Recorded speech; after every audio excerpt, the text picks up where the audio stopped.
I'm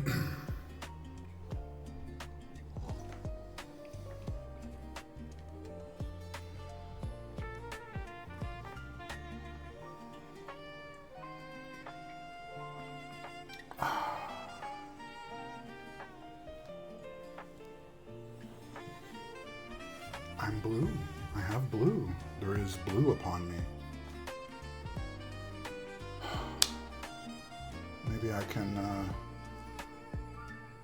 get a little bit more evil going. I feel like all the villains have eyebrows. Howdy hey.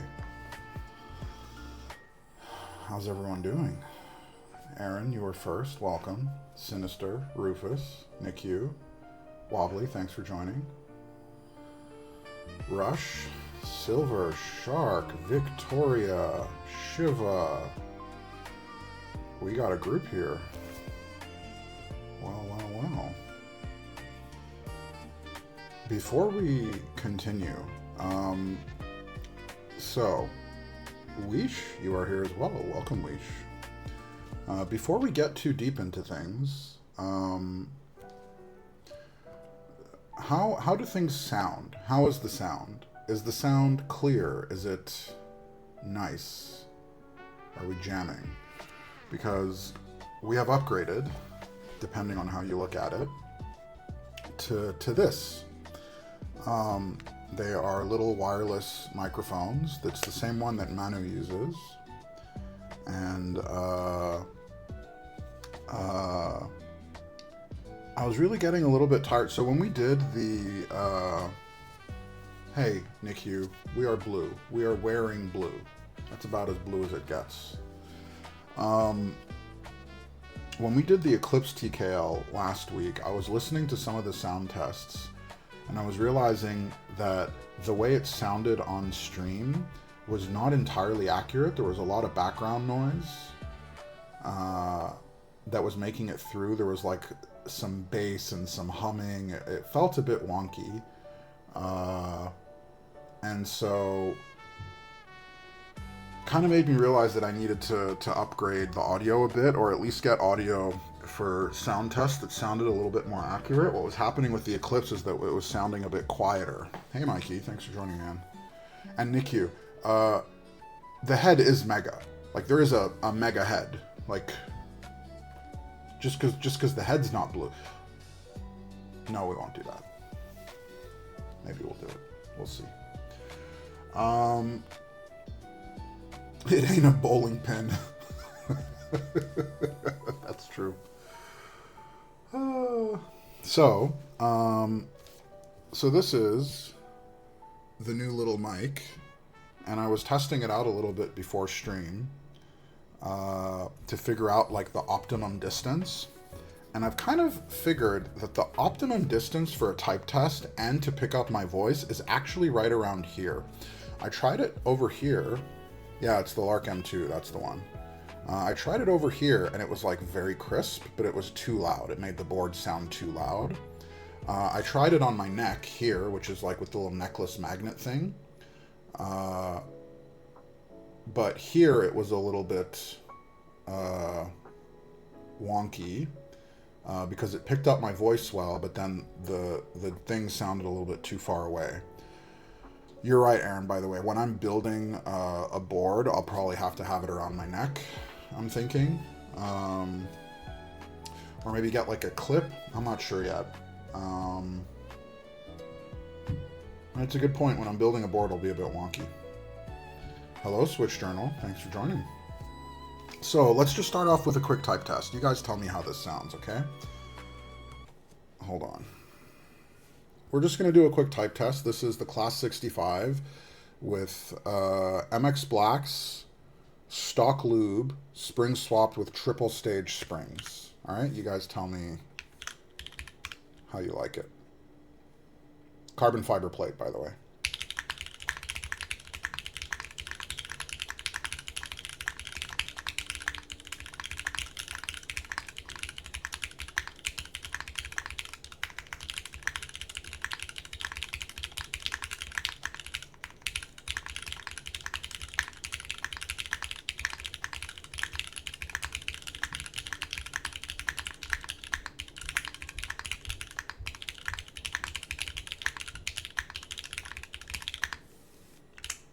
What do we think? Desk thud. Lots of desk impact. Okay. Let me see. Let me see if I can. Is there a better place to put it? I can put it around my neck. The problem with putting it around my neck, was there a boom arm you had on your... Oh, I did have a boom arm. And that's actually a pretty good idea to hang it off the boom arm. Huh. Rufus, you're a genius. Okay, give me a minute. Let me go grab it. Okay.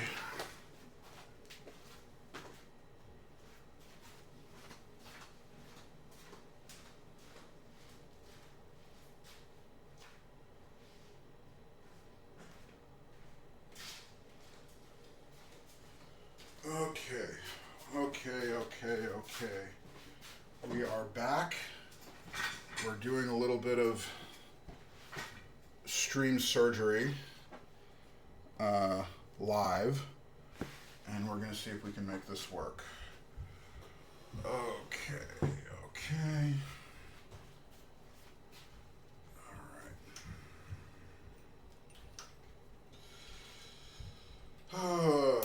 The problem is, so I can show you guys. So this is the old mic, is the one that I got from as a gift from Mikey, and it's a very good mic. But the problem is that it just picks up, and Mikey told me about this. Unfortunately, it picks up a bit too much background noise. That's the problem, and it just kind of ends up giving even like with this mic on the boom arm, I felt like it still picked up too much desk noise. And when I did the test on the Lark M2 kind of mic, I feel like it ended up being a lot cleaner. Much cleaner. So let's try this out. Okay. All right. Okay, so Naveed, I am disappointed that you didn't talk to me about this. Was I supposed to talk to you about the audio setup? Is that the boo-boo? What's the mistake? What's the boo-boo? Woo. Okay. How's this? The mic is now magnetically on its little dangly necklace. Naveed, I'd just like to say that you're so... What am I so? So how's the audio? Is it better? Can you guys hear me okay? Are we jamming? Yes, I would have been able to offer you a solution. Oh, it's okay. Voice isn't so clear. Yes, can hear you good. I am now getting conflicting messages. Okay, let's try a quick type test and see how this sounds. Not as clear as it was.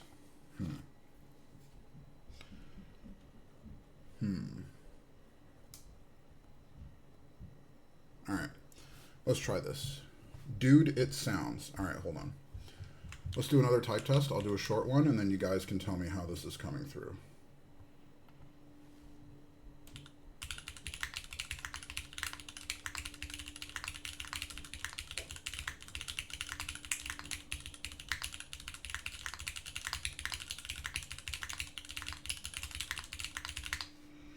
Let me see if I can, I'm looking at the levels. Let me try one more thing. Okay.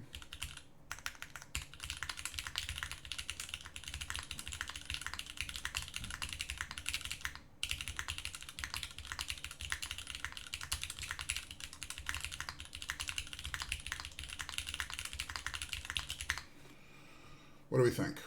How's that? No desk noise.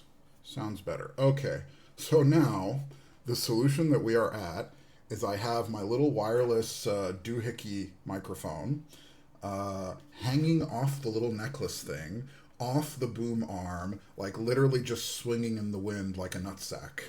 That's that is our current solution. It's what it seems like we're doing. Hey, Big H, thanks for joining, man. This is Class 65 with MX Blacks. And yes, Sinister, that is the solution. Oh, guys, there is something I wanted to show you. Hold on. Hold on. So some of you saw this in the Discord server, but this is a keyboard stand that I got off the NBH server. I think Nana is the one that told me about this, but the NBH server, someone designed this and posted the file, and it is awesome. So I took a little bit of like kind of foam that I had lying around. I don't even know what you call it, just to like kind of cushion the board a bit. But this is a wicked thing. It has some pretty good strength to it. But yeah, dude, this is solid. The only problem is that even at 15% infill, this thing takes like half a kilo of filament. That's the only problem with this. But yeah, it can, like, I've put my oblique here. My oblique is like 1.5 kilos. I'm pretty sure, honestly, this thing is sturdy. Like, I'm pretty sure you could put a heavy board on here.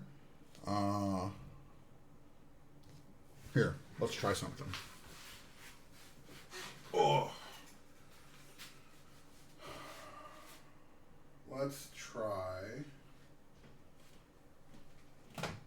the Class 80. Let's see how this goes. All right, this is Class 80. Class 80 is a very chunky board.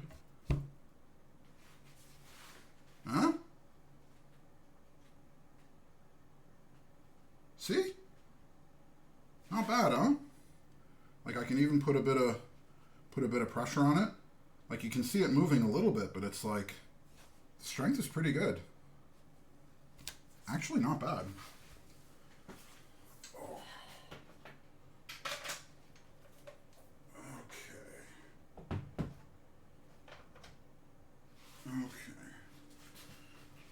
Okay. Oh. But the real deal, can it support my cat? Yeah, dude, I'm pretty sure the Class 80 is heavier than the cat. Mr. Inkblot, good morning. Thank you for joining. I also have whalebone one that are slightly bigger. So the only thing, I have a P1S. I don't have one of the H series printers. And so the original print file for this was slightly too big. So I actually had to shrink it by about 15%, something like that, to actually make it fit. Because when it prints, you can kind of see the print marks, like the bed marks here. And you can see the lines here, right? So kind of it prints on its side like this, and then it prints up. Oh, actually, hold on. I can just straight up show you. Hold on. I will just show you. Where'd it go? Because I actually have, I already printed 2 of them, and I have a 3rd one going. Huh? So it literally prints like this. Isn't that cool? Hey, Boxster, thanks for joining. Oh, Boxster, yeah, Boxer, thanks for joining, man. So this is it printing. It's a long print, by the way, Pent. It's like 9-10 hours. Yeah, 10 hours. You see down here, it's a 10-hour print, half a kilo of filament. So, but yeah, it's pretty good. This is the 3rd one I'm doing. Yeah. Highly recommend. Actually, do I have one of the old ones that I can show you? They're currently in use. I had a different one. We'll do it another time.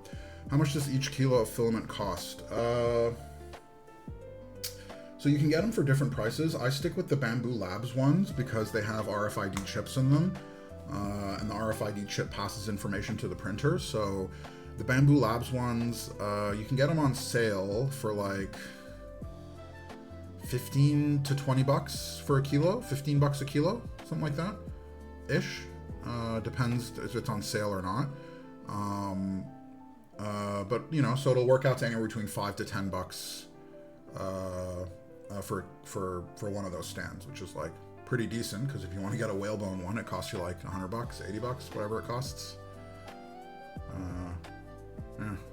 And the other thing, like I where'd it go? So you can always get. So these are the ones originally that I had before. These ones I got off AliExpress, right? The problem is that this plastic is kind of rough. It doesn't look great. It's a little bit kind of flimsy. You know, it's kind of whatever. It's fine, but it's a bit flimsy. Doesn't look particularly good. Doesn't feel good. So like, you can get this for dirt cheap on Ali, but if you have a 3D printer, I'd highly recommend just printing it on. Because the final product that I showed you, I'm very happy with. Okay, so today,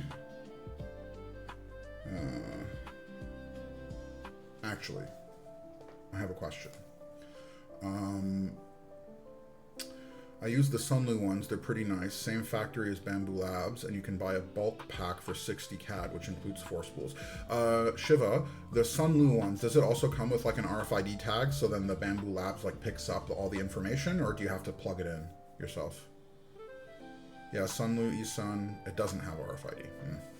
I really like the RFID. I love the fact that I can just plug and play it into the AMS, the feeder thing.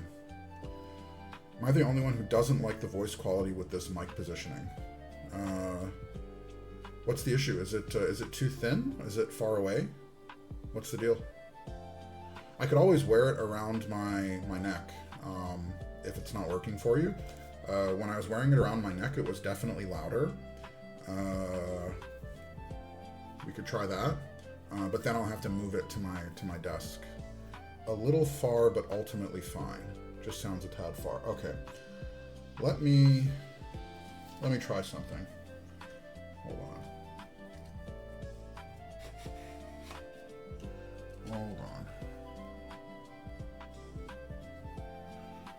So, you guys see the little thing dingling in the screen? All right, how's this? This is better? It's like, I kind of moved it right here. It's like right there. If I kind of wiggle it, you can kind of see it like shaking back and forth. Can I raise it more? I can raise it more. Hold on.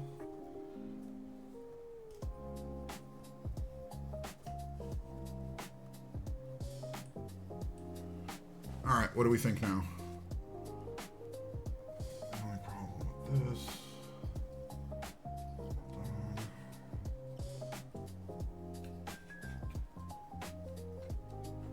All right, what about now? What do we think? It's kind of now like directly in my, it's like right there, sort of. You sound good. Okay, I will take it. So, I had a bit of a question for you guys I wanted to ask.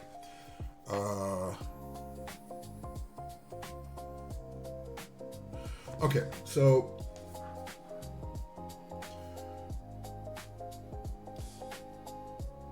let's say,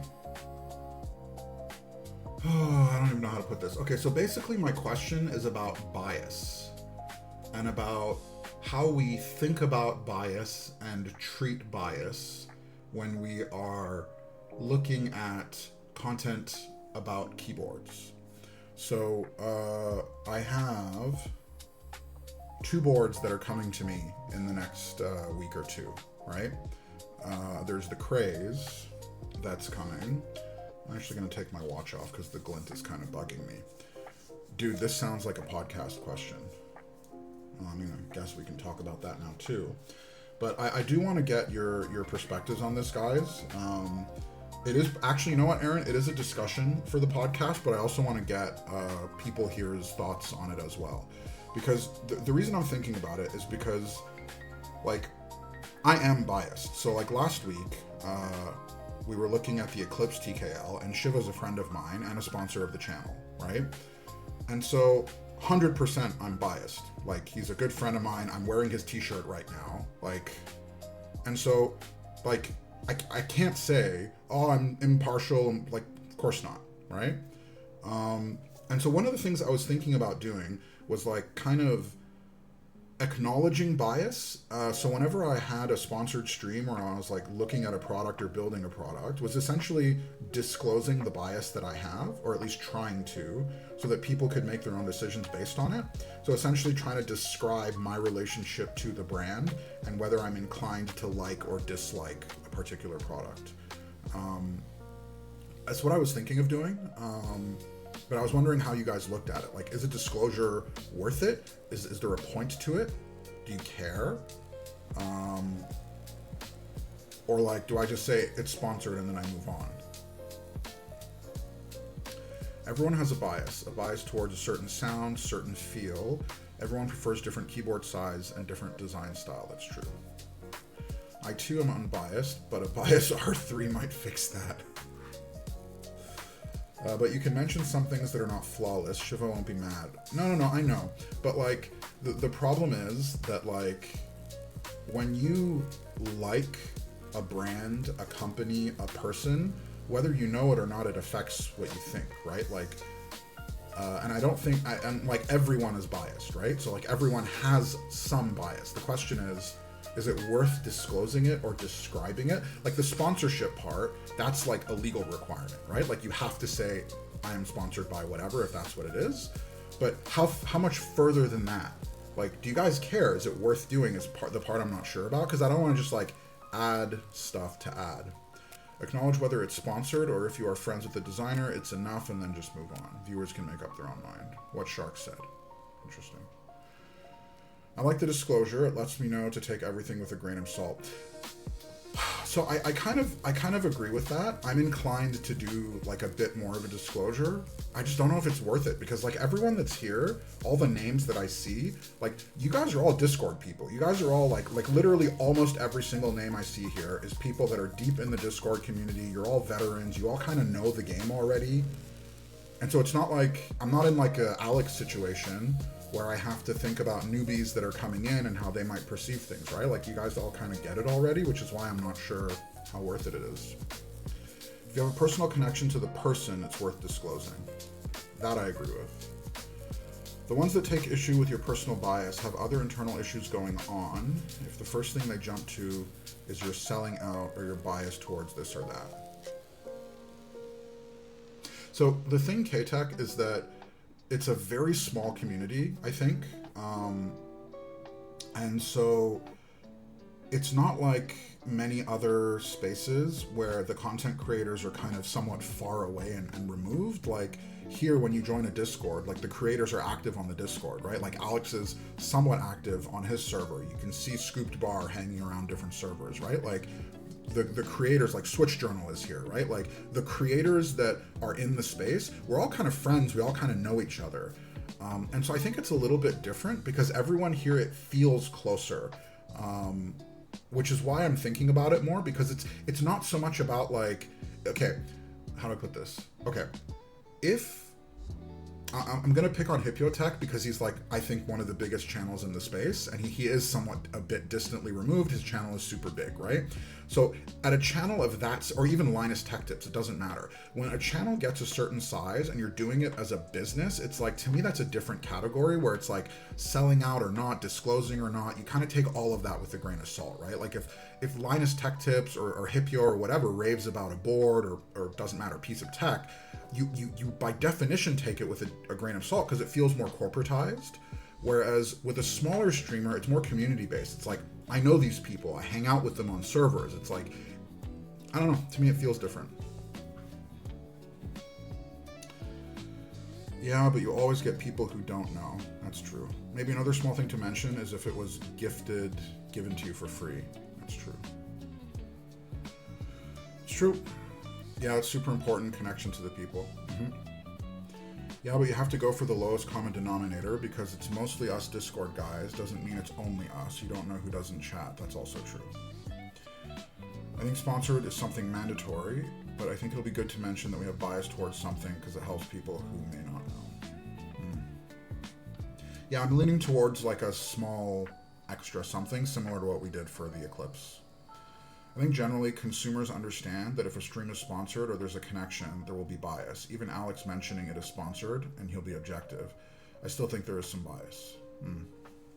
Okay, so let's get into the first part. So today's stream is going to have two components. The first one is going to be the Keycap Showdown, which we're going to start off with.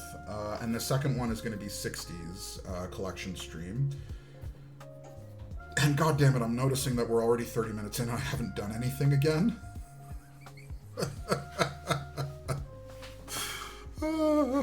Well, if I don't like a keyboard that a friend designed, I will tell them. And if it's still possible to fix, rather be honest with the community and people. Yep, I agree. Okay, so let's do our quick disclosure. So, Milky Way, I've been talking to them for a little while now about their double shot keycaps, and I was introduced to them through Captain Sterling a couple months ago, and they were telling me that they were essentially developing a new ABS double shot. So those of you that know Milky Way, they've primarily been in the PBT game, and their ABS keycaps were not real double shot keycaps. They were either prints or they were blends of ABS and PBT. So this new Geisha, whatever, the brown coffee set is their first double shot ABS set with their new double shot ABS mold, and it's meant to compete against the SWGs, the GMKs, the KKB, whatever. Now they sent me their new set for free, so they did send it over. I want to do a head-to-head comparison. I have my sets over here. SWG, GMK, KKB, MW, and maybe PBT Fans ABS, but I'm not sure it's worth doing. We can talk about it. In terms of bias, they sent it to me for free, and I want it to be good. Like, I really want this set to be good. Mainly because I want there to be more competition in the space. So I want it to sound good. So I'm gonna need you guys to help keep me honest, because I really, really want this to be good, right? Like, imagine if we had 4 real viable options in the space. GMK, SWG, KKB, and MW. PBT Fans ABS is like kind of awful, so we'll put that aside.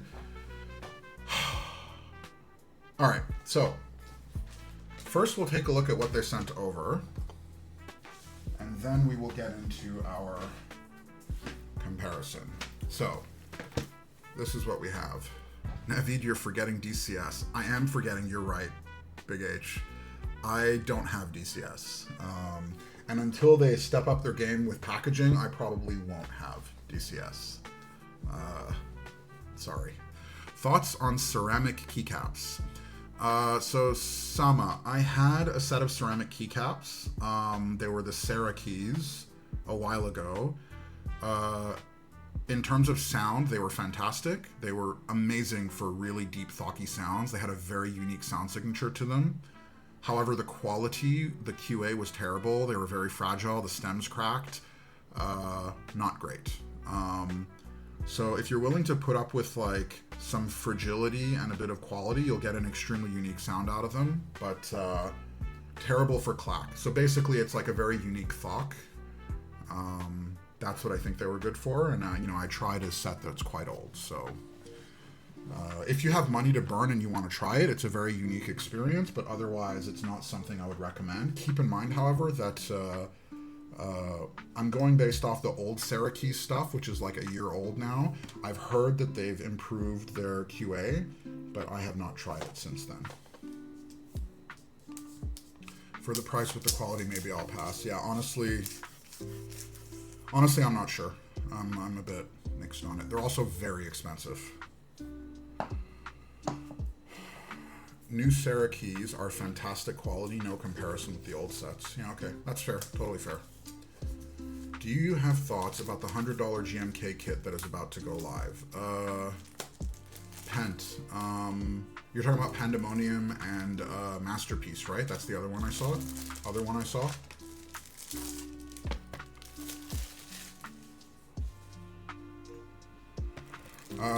Vic posted about Masterpiece on the server. That one is also going to be 99 for base kit. And honestly, I'm considering Pandemonium now. I thought it was going to be, I didn't realize it would be $100. But I am considering it now when before I wasn't. So I'm down. Personally, I'm a fan of cheaper, more accessible base kits. I actually think that cheaper, more accessible base kits will lead to more sales overall, which I think is a good thing.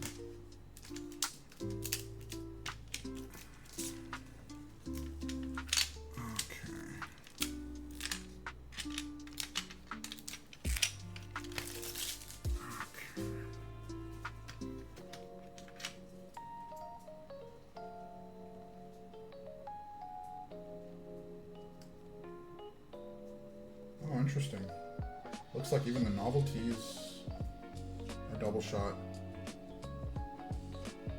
Except the red. The red is printed. So it's hybrid. You can kind of feel it. Yeah, so the red is printed.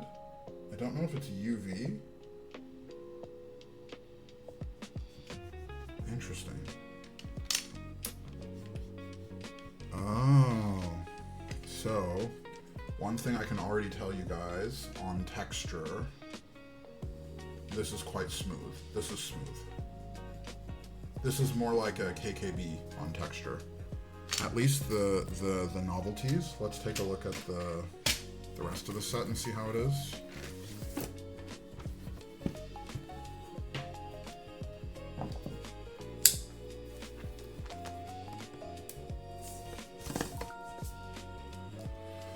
To me, GMK, KKB, and SWG are mostly equals. Depending on the build, I might prefer a different one by a very slight margin, but no clear winner.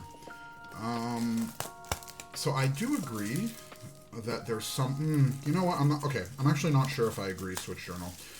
Because... Okay, what I do agree with is that there is build dependence to it, and there are some builds where I prefer one over the other. It's not always an automatic GMK win for me. But lately, I have been finding myself going towards GMK more often. That said, I only have one SWG set, so it's not like I have a whole lot of...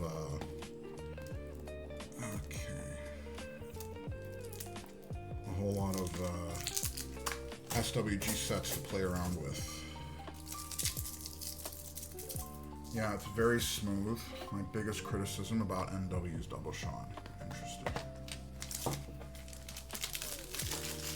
Okay. Oh yeah, that is very, very smooth. Cam doing weird, thin, blurry sometimes. Yeah, Sinister. I unfortunately, I can't do a whole lot about that until I upgrade my camera. Unfortunately, we're just gonna have to deal with the blur. Sorry, dude.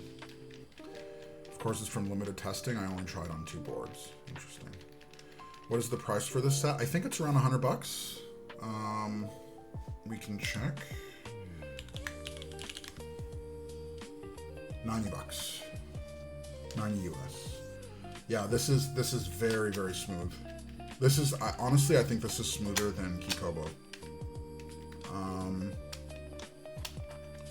Don't know if you guys can make it out. Yeah, you can kind of make it out in the light, right? Like, I'm trying to get it to catch the light right to show you. But like, it is very, very smooth. There's zero texture to this. It's almost as smooth as if it was shined. Like if you were to get a shined Kikobo set, it's slightly less smooth than a shined Kikobo set. Like on feel, not on look, but like for sure on feel. Yeah, interesting. Interesting. Okay.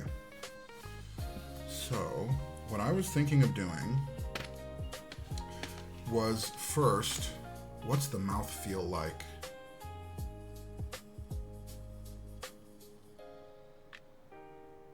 We could try.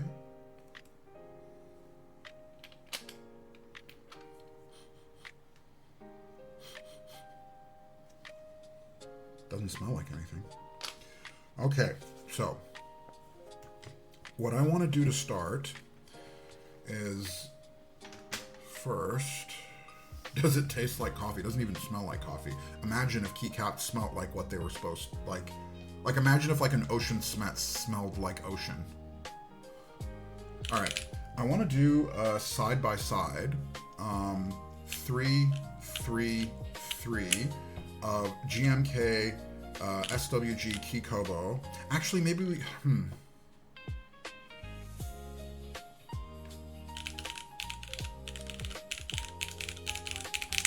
Honestly, I think I kind of just want to do all of them in one shot and just do back-to-backs, side by sides.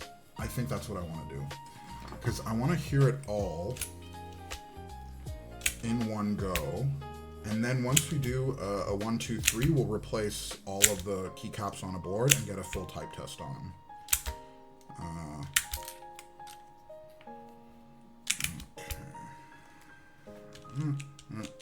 Okay.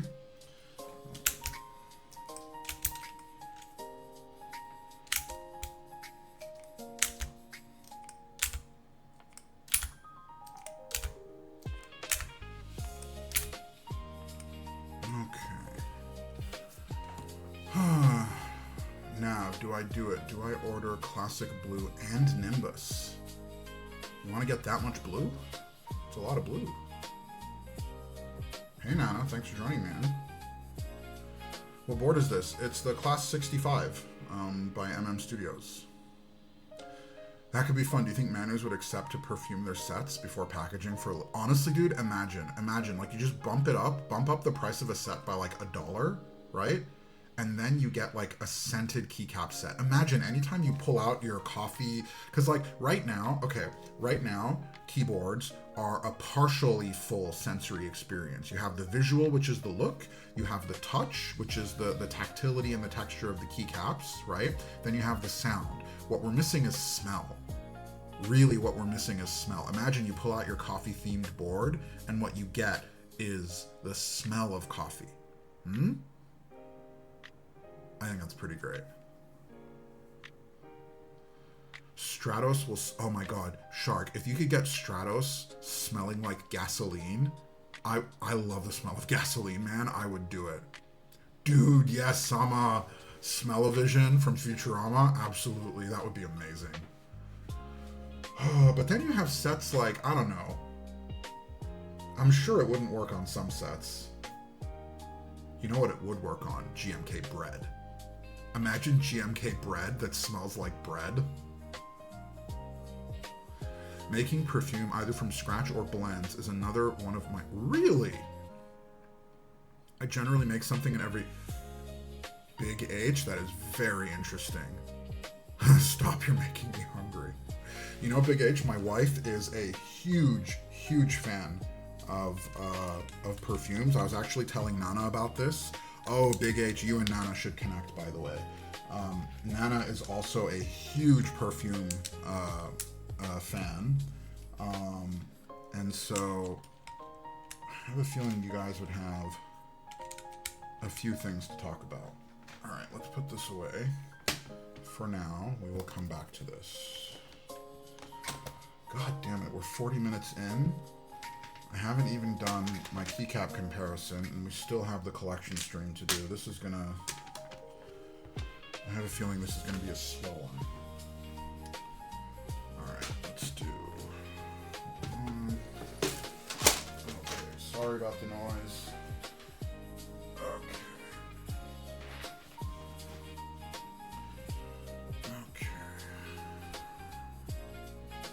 Let's do this.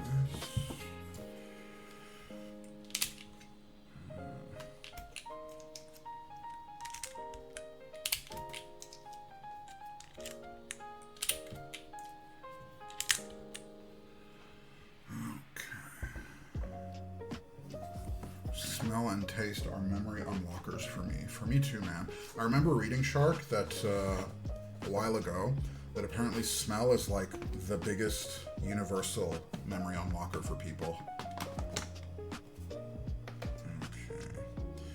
So, Keykobo.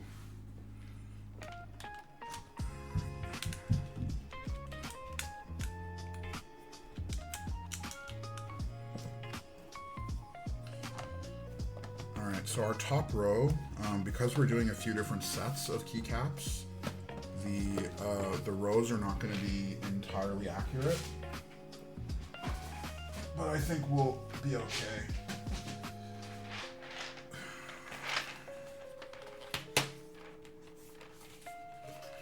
I can have a wine and immediately remember if I've had it before and where, or if it reminds me of a place and time. Interesting. Food does not work that way for me. For me, it's smell primarily, but not food. Okay.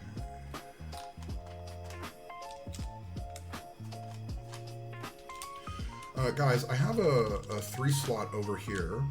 You guys want to throw in a PBT set just for shits and giggles on the 3 empty ones here? Because right now we have MW, GMK, SWG, KKB, and then PBT Fans ABS.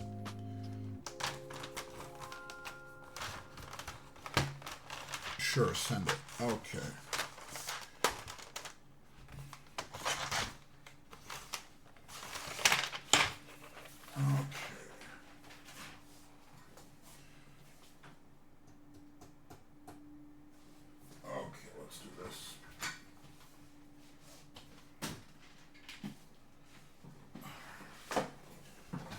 This is PBT Fans 1984, and it is their new glass bead PBT kind of tech, which is supposedly a bit more clear than regular PBT, supposedly. I have to constantly buy these as I usually have them on my person and people keep taking them. What do we got here? Perfume atomizer. Interesting. Oh, that is very cool. Huh. I might get some of that for my wife. She'd love it. She's big into scents and stuff. Cool. I carry samples with me, and if I run into a perfume person, they get one. Oh my god. That is a great idea. Wow.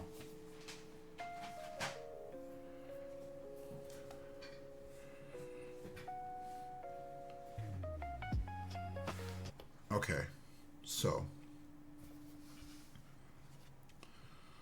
what we have is we're going to do a bit of a 1, 2, 3 rotation, starting from here.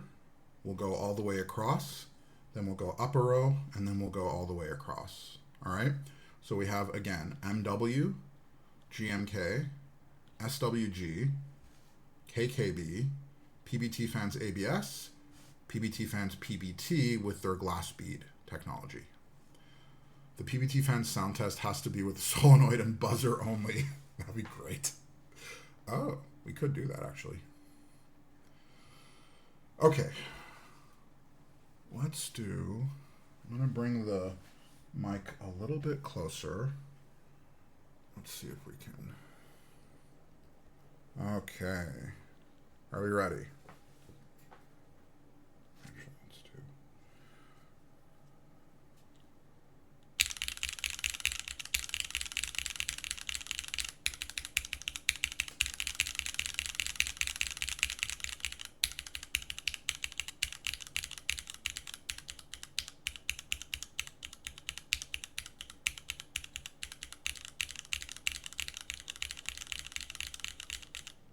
Okay, GMK.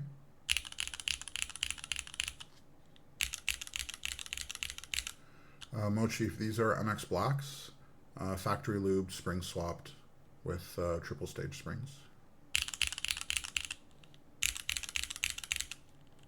Hold on. All right, so GMK definitely sounds a bit brighter already.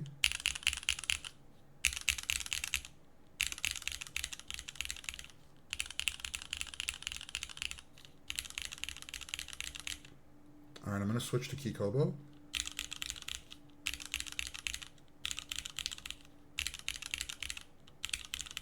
Is it just me or is MW slightly brighter?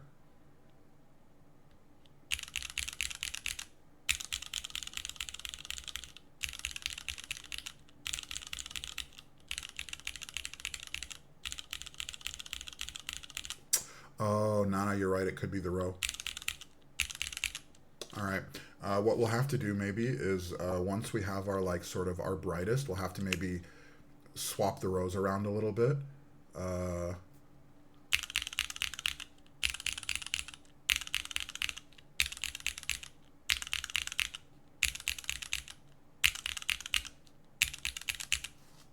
right, hold on. All right, so this is very, very clear the difference, right? So this is the PBT glass beads versus MW.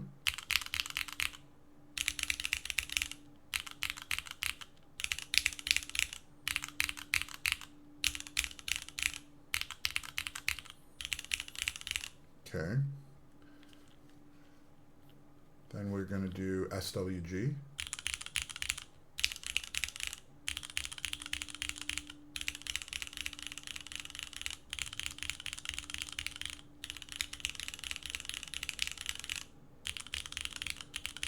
Yeah, I think we'll rejigger the rows. We'll fiddle with the rows and we'll kind of do a little bit of swapping.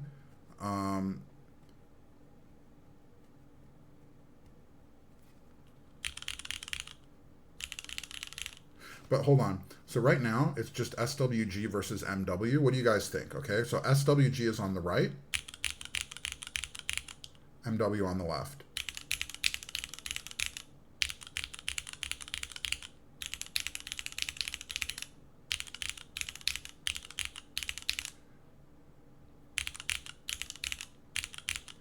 The MW is a bit brighter, right?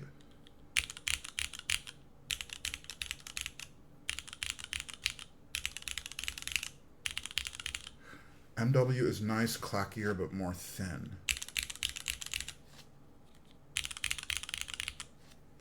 Interesting. I did the same kind of stream recently. What I did was recording them on the same keys and then listening back to back. You got to be confident in your mic for that, though. Yeah, I mean, so look, for sure, this is not like a super scientific test. There's like a lot of variability that can play in. Mics are different, you know, blah, blah, blah. Even like the position of this versus this, like for sure it's all going to be a little bit different. But already, though, there are some differences that are like fairly obvious. Like just, like I'm actually surprised.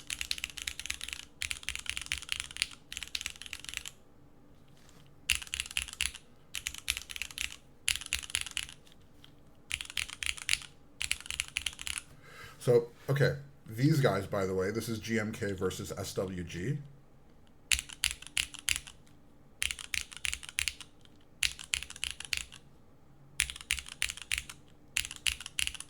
Honestly, I'm having trouble telling the difference between the two. Like, to my ear, it's a bit tough. How's the MW texture? MW is smooth, Nana. It's like, it's smooth like Keykobo smooth, maybe even a bit smoother. Yeah. It's slightly smoother than Keykobo. Slightly smoother. Slightly smoother. This Keykobo set, by the way, the Kansu set, I have not used a whole lot. So it's like I've had it for a while, but it has not stayed on a board for too long. So it's like fairly close to new. SWG grainier than GMK. It's hard to tell now because both of these sets have been in use for a while. They all sound close enough. It's about how they feel for me. To me, honestly, they do sound a bit different. So, like, for example, GMK versus KKB, like, KKB does sound a bit deeper. Like, I can always kind of hear a little bit extra deepness in KKB. PBT fans, ABS is usually the deepest for me.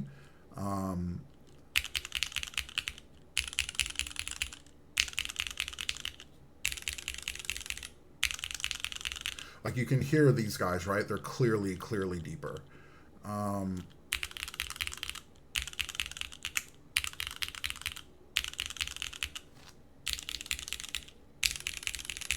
right, let's swap out. I'm thinking to swap out GMK. I'm thinking to swap out GMK with KKB. Give me a sec. Let's try this out.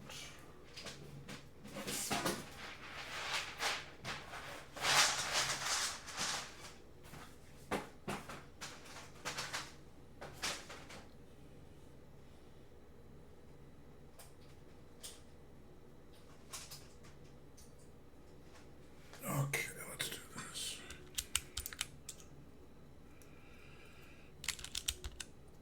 And someone asked earlier about the board. Yes, it's a Class 65 is the test board.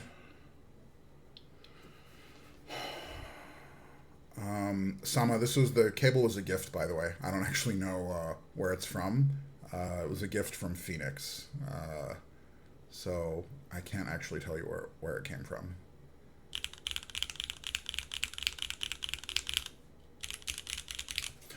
Okay, hold on. All right. So now we have MW, then KKB, then SWG. All right, I'm going to go through the row.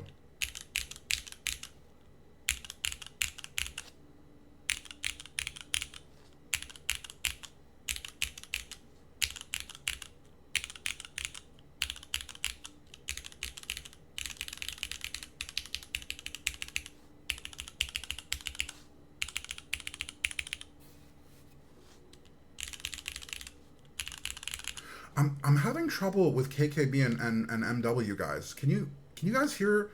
Like, I'm having trouble identifying which one is brighter or deeper. Because sometimes I feel like MW is brighter, and sometimes I feel like KKB is brighter. I'm having trouble telling the difference. Nothing will beat GMK on cherry black on alu O-ring mount. I don't know, actually, have I done that? Yeah, I have. Actually, yeah, I did it on the Chronos. Can't really tell from here. Yeah, I'm having trouble, honestly.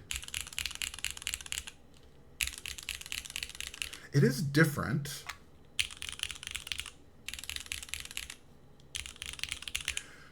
Do like ASD and remove keycaps and put... No, but Mikey, the problem is they're similar enough that if I remove this and swap it with something else, I'm going to forget. It's only if they're like literally side by side that my ears are going to be able to tell the difference. Otherwise, I won't be able to.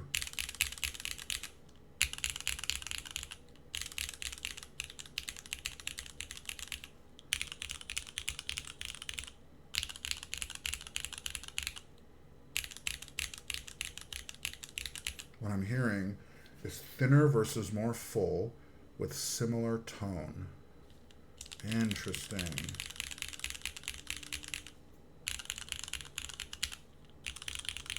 Ooh, okay, let's try a spacebar out.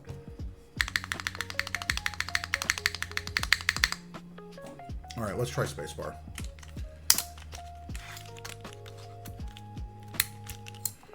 Apart from texture feel, I feel like this kind of testing needs to, at whole least, alphas plus spacebar swap, record, then back-to-back editing. Honestly, Eisenheim, you're probably right. I think, like, if we wanted to do this, like, really properly, the best way to do it would be to have, like, you know, who would be able to do a great job at this is Shai Lakutis, because he has a great setup for sound tests. He also has two Core 65 Core Pluses, Neo 65 Core Pluses, and so he's able to get very, very strong back-to-backs, or at least as strong as I think you could. I knew you'd say Shai. Yeah, man, because like Shai is like... And the thing is, Shai, I think, has a very good ear for this kind of stuff, whereas mine is not quite as good. As his, he's able to pick up like ticking and small sounds and stuff like that I just can't. So I think Shai would be great for this. All right, hold on.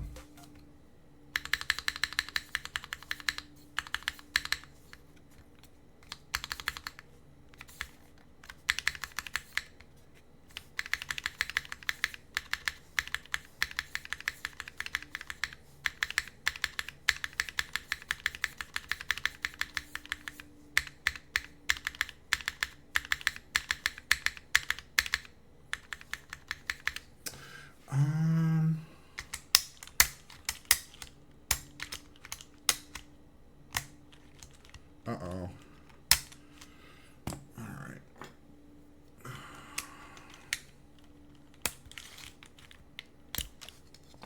Did we cause problems? No.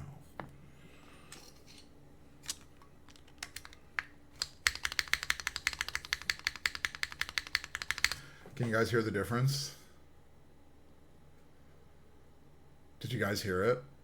I know that it wasn't back to back, but like it was different enough that even with like a small pause in between, GMK Spacebar was like a clear winner. Like just how clean this is.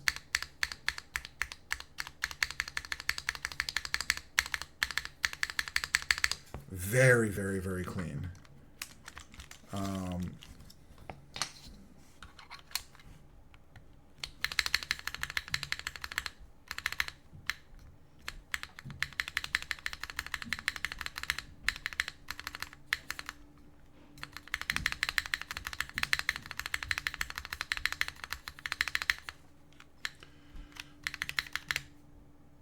It's okay, Mikey. I just needed to push it in a bit.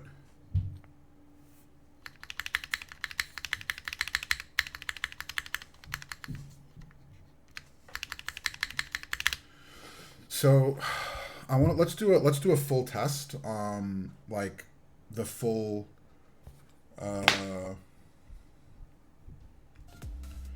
Let's like swap out the full alphas and do like a full proper test on this and see how a full type test sounds. But my feeling is that the spacebar is going to bring this down. Like on the alphas, it actually, just from that small test, it sounded pretty good. But unfortunately, I'm not super sure how the spacebar is going to be. We can try it out and see. We'll give it a fair shot, but the spacebar, I'm not confident in. That was this one here. Weesh was the MW spacebar. Like when we put in the GMK spacebar, it was very clear that it was a super clean, solid sounding spacebar. The MW one, it sounded a little bit messy. And no, Mikey, unfortunately, I can't measure. I do not have the caliper for it. So we're gonna have to just go a little bit ghetto, unfortunately. Okay. It's scratch and itch for me. What scratched and itch? Weesh. Are you saying you liked this one? The MW one? You preferred it?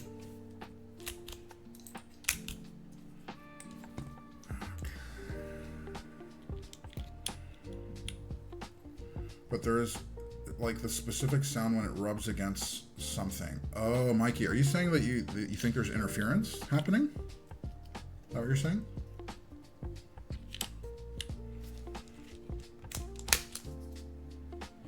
Oh. Interesting, huh? Already you can see there's like very clear difference between the two, right? I'm pretty sure, by the way, guys, this was the difference that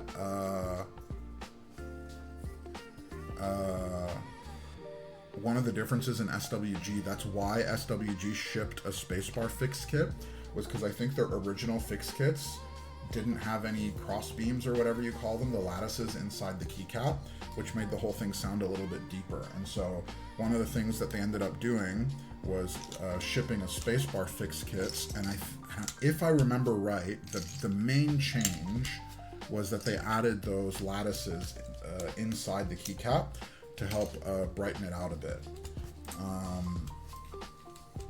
I wonder if MW needs to do something similar with their spacebar mold, because the alphas honestly seemed kind of okay, but the spacebar, to have that clear of a difference in the spacebar, man, I'm a little bit disappointed, guys. Honestly, I'm a little sad. I really, really, really wanted this to be A1 from the start. I was really, really rooting for them. That's just such a shame.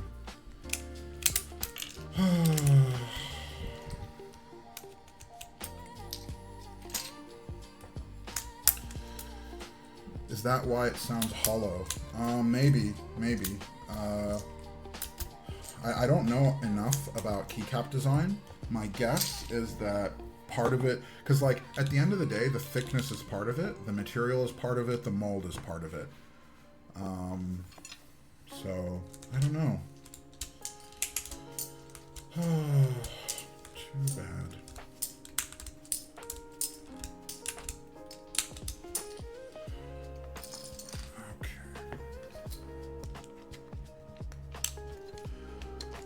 I will say though, I do like this color. It matches the board very, very nicely. What happened? I was feeding the cats. Nana. What happened was we did a back-to-back spacebar comparison. Well, not quite as back-to-back as we could of the MW spacebar versus the GMK spacebar. And unfortunately,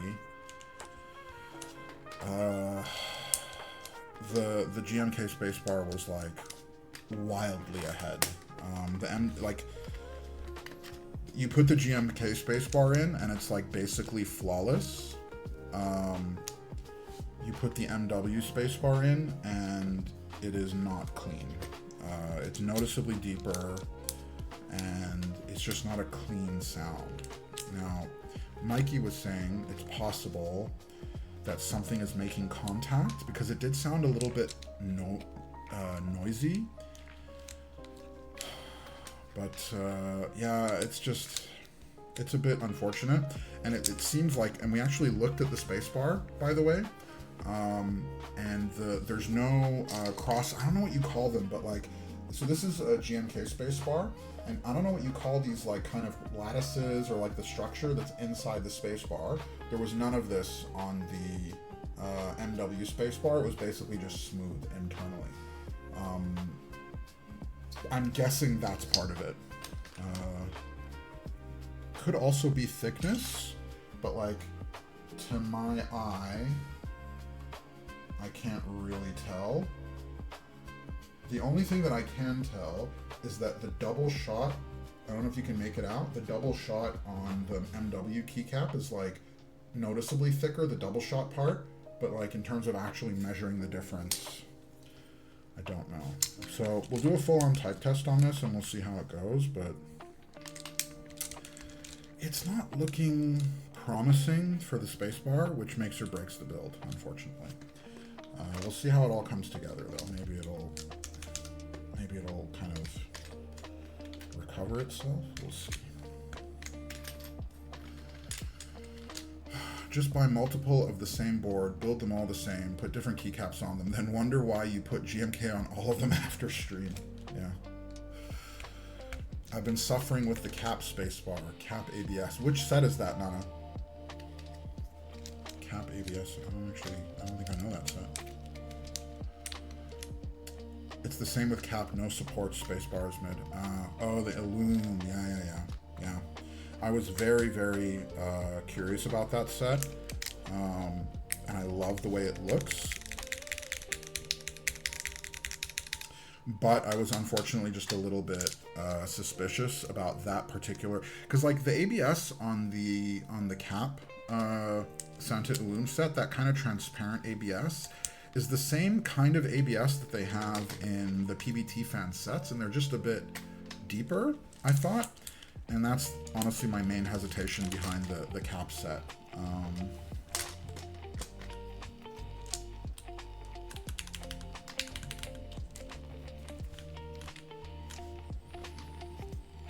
I did not actually think this set visually would work quite as well as it does.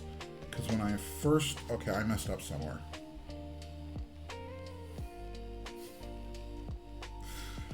Oh boy, I messed up. Okay. I don't know why, but for whatever reason, everything was shifted one to the left. Why did that happen? Because tradition, that's why.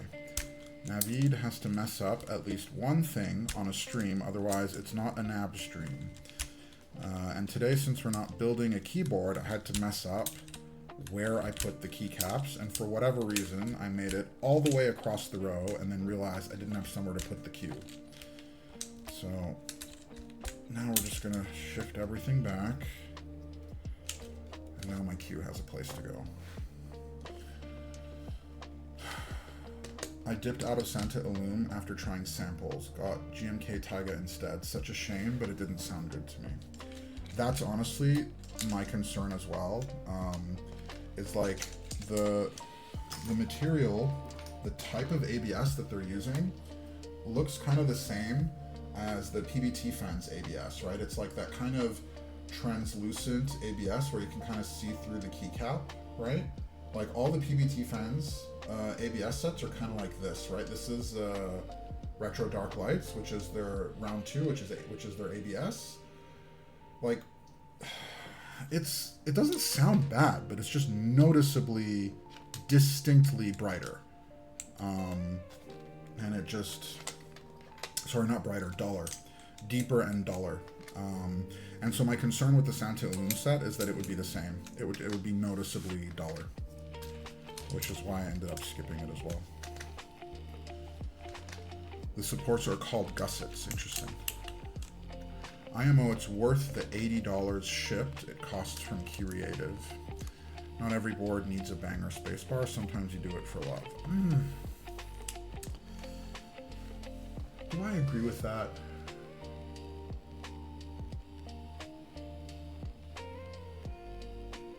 Okay. Not every board needs a banger spacebar. I will agree. But I cannot tolerate a shit spacebar. That I just can't. So it doesn't need to be 10 out of 10, but if it's bad, I can't. It'll ruin the experience for me. Like it needs to be at a place where it's like passable. If I can get it to a place where it's passable, I'm happy. And if I can't, I am big sad. Where's my page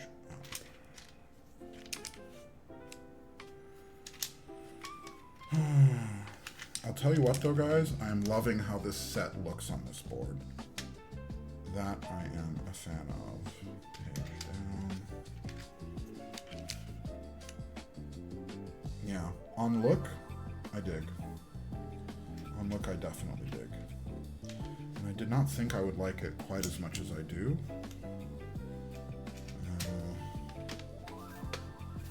Normally I'm not super into brown sets. Okay. Wait.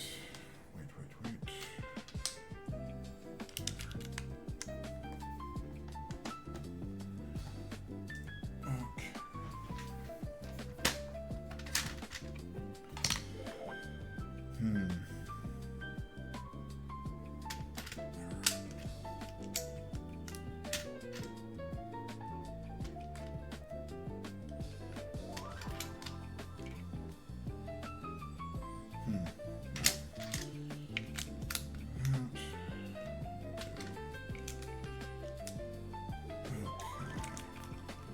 Almost done, and then we will switch over to the 60s collection stream. Aaron was kind enough to do a tier list, and so we will do a type test of the 60s that I've put and prepared off to the side, and we will tier our 60s. Okay, so here is our completed board. This is the Class 65 R3, R2, R3, I don't remember, with MW Gesha, which is the coffee scene themed set. It's looking pretty clean. Okay. Let's see how it sounds all up. Okay.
hold on. Since I have it here. Never mind. I was going to pull out the board that's right here and just do a quick one, but then I realized it would be not remotely scientific, and I was like, we'll just leave it for later. Yes, Pent. This was MWABS. Sounds like a keyboard. Sounds like Aaron's build. Really? Really, Switch Journal, you like it? You like it overall, or you like it in the same frame as GMK KKB? If you want to give me a second, guys, I'm going to do one more.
I can't say without proper back-to-back. I'm listening with just one ear too, but over the mic right now, I like the sound of this build overall. Okay, so I do like it. I do like it. The reason I'm kind of hesitating, and I'm trying to get the music back. Give me a second. Okay. The reason that I'm hesitating is because I'm trying to think in comparison with the other options that we have available, where I would place this. And the sticking point for me, I think, is more the spacebar. The alphas I quite like. I think they're good. They're solid. When we did our little kind of 1, 2, 3 back-to-backs, there were places where it felt quite comparable to SWG, or even quite comparable to Kikobo. GMK was noticeably cleaner and brighter, but on alphas, I kind of put it in the same pack as the others. For me, the weakness is more the spacebar. But how bad is the spacebar? I'm not even sure I would call it bad. But when you have price equivalent options available, it makes the choice a little bit harder. And so for me, I'm thinking like, would I buy an MW set? And I think that's the thing I've been thinking about is like, if I have $100 to spend and I have a $100 GMK base set, a roughly, like Pandemonium's coming up, right? Like Pandemonium is, by the way, Pent, that is like a running joke with my wife. Because when I'm in public, that duck face is the face I make when I'm thinking about something. It's just like a displeased, like, kind of face like that. My wife will literally just sometimes look at me and make that face as a way of, like, kind of poking at me. But it is a straight up, like, whatever. Okay. If there was a set that I really liked the design of, would I get an MW set? Like the new double shot ABS, even with the spacebar as is? I would. However, if I had $100 to spend, and with that $100 I could get a GMK set, which we do have $99 base kits now, right? Because Switch Journal, GMK Pandemonium, the pricing for that is $99 US. I don't know how it'll translate into European pricing. I'm sure it'll be higher, but like if we're just looking like, retail pricing, Pandemonium will be $99. Masterpiece, the Novel Keys just released pricing for that. The base kit for Masterpiece will be $99. I can also get KKB set for $100, and then I can get SWG for whatever, $70 or whatever that's going for. So if I had $100 to spend and I could get a set from any of them and I liked all of them, for me it would be GMK still number one. And then number two would probably be KKB or SWG tied. I would put MW probably behind SWG and KKB, mainly because of the spacebar, because I think the spacebar on both KKB and SWG is good. I like it as is. But I would put MW ahead of PBT Fans ABS. So for me, if there was a designer that had a set running on MW and I really liked it, I would get the set. But if I had $100 to spend, that's how it would stack up for me. Pandemonium is also 99 in Europe. Interesting. Good on them if they're really lowering their prices. It felt like they were going the opposite way recently. I have a feeling, Switch Journal, that it was more about kidding than it is about them lowering their prices. But we'll see. Because like Pandemonium, for example, the kitting for Pandemonium, I don't know if you saw it, but it's very, very light. Like there's no numpad, there isn't a whole lot of compatibility. It is a very lightly kitted set.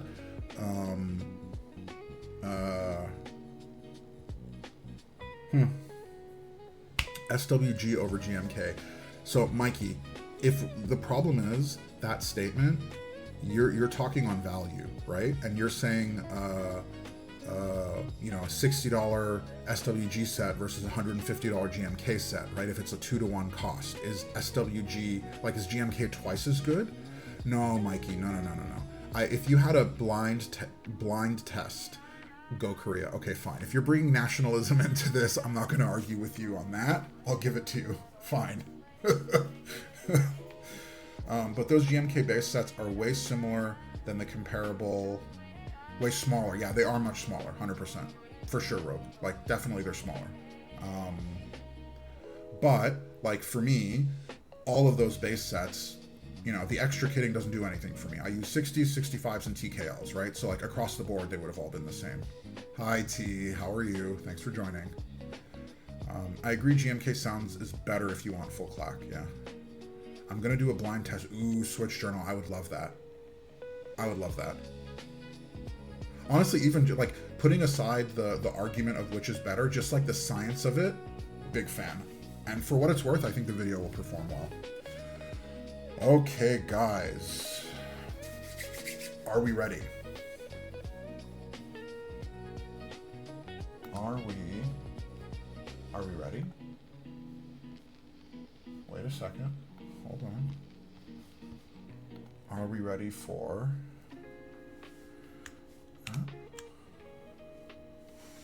Are we ready for... Are we ready for this? Are we ready for Navid's collection stream? 60% stream? Are we ready? I can show you guys very quickly. Hold on. Let me show you something. Okay. Let me show you something quickly. This is what is currently right over there. Okay? Before stream, I took all my 60s and I put them on the desk to my right. This isn't all of them. There's a couple that are right here next to me as well. I think it is time for the tier list. So, let's get cracking.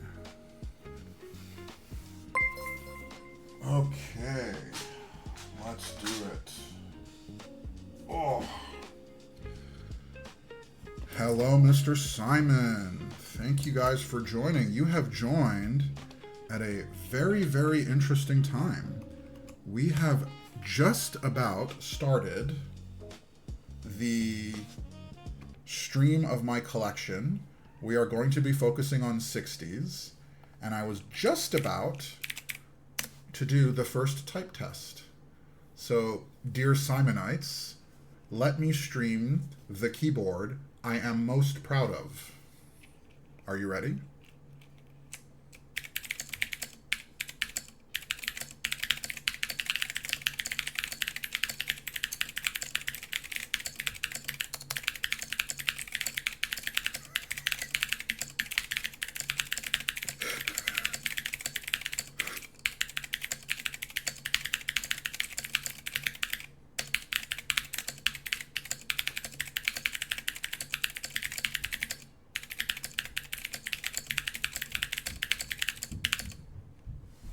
What do we think?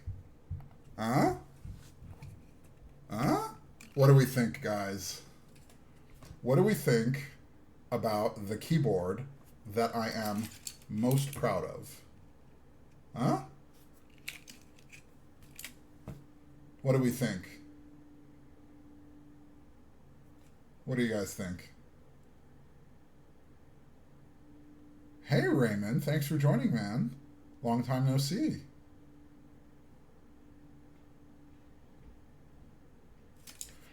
So, this is the Skelet 60 from Novel Keys. With clone keycaps that I got like a year and a half ago off AliExpress. I didn't know better. Whatever. Okay? But this is my first solder board. I bought this, and the whole purpose of this keyboard is to be a practice board for soldering. And this was my first solder experience. And believe it or not, I soldered the whole thing from start to finish. I made 0 mistakes, and it worked flawlessly.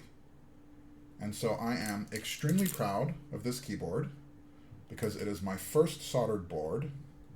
I put the switches I hated the most in it that I was not afraid to lose, which are old Gateron Blues.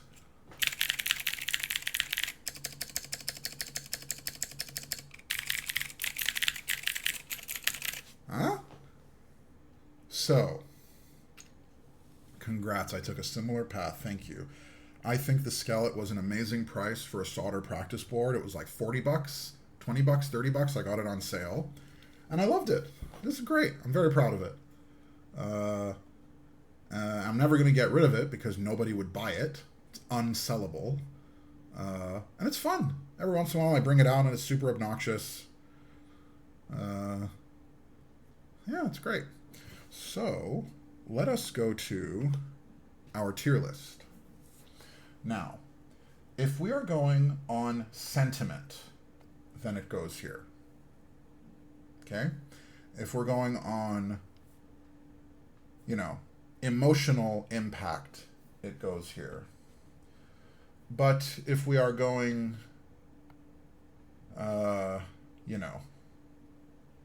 by any other standard, it would be here, or even lower.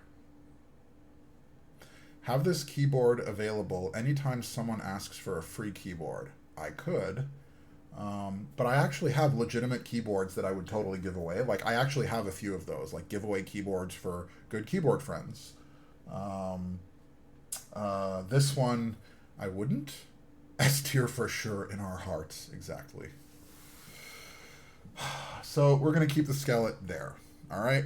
Because this is a tier list, and I am trying to be as... okay, actually, hold the phone. Hold the phone. Hold the... Tangus, hold it. Hold it. Hold it. Hold it. S tier or chaos? Tangus, you cannot bully me. I don't know if you've seen my new image, my PFP, my new profile, Meganav. I am all for chaos. Bring the chaos. You can't threaten me. There's nothing you could do. I'm all for chaos. I dare you.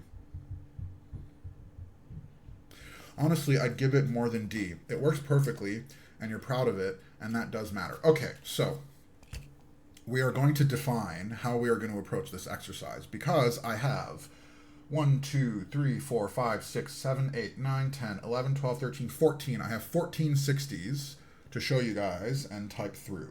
Okay, we have 14 60s to rank. So the way that we are going to, or I am going to measure, is I'm going to answer the question of how much do I like this board and how much would I recommend this board to someone. So it's like, how much do I personally like it as like my own objective measure of enjoyment, and how much would I recommend it. So, for example, this Skelet 60, I love it for what it means to me, but I don't like it. It's not an enjoyable typing experience. Like, it's kind of angled, wonky, it's high. Like, I have literally typed on this for a total of 30 minutes in its entire lifetime. I'll pull it out, type on it for like 5 minutes, and then that's about it. So it is definitely a D. No, you know what? Oh, okay, here's the problem. As a keyboard, it's a D. As a project, it's an A. But we're not doing that. Because the job of being a practice board, it does perfectly. How much do you balance that with what the kit was intended for? So that's actually a good point. So, okay. That's a good point. God damn it. All right, fine. B? Yeah, Tangus, fine. You don't have to like something to love it. Yeah, you're right. B? Because, like, the job it was made to do, it does really well. It's, it lets you practice soldering. It works. Costs $20, $30, whatever. I'm not giving it an S, you crackhead. No way. B is the best. I even wanted to put a C. B? Okay, B. Fine. Just because it does the job, right? It does the job. We'll give it a B. B for based. All right. Let's put you back. Oh. So you can always see it, by the way, on the stream. The entire time I've had this thing, it has been, well, maybe you can't see it on stream, but it's always been behind me. Oh. B for best I can give this. Okay. Next.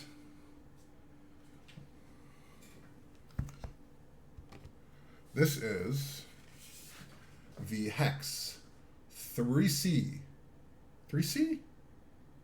3C V2? The Hex 3C V2? I got it off Keebs and Cables. They had it on sale for like $100, less than $100. It is a very cute PC bottom keyboard. Sounds fine. Has underglow. Pretty simple, right? This alu top. I think they still have some in stock, actually. I'm not sure. Now, what's interesting about this, by the way, is that I read that this keyboard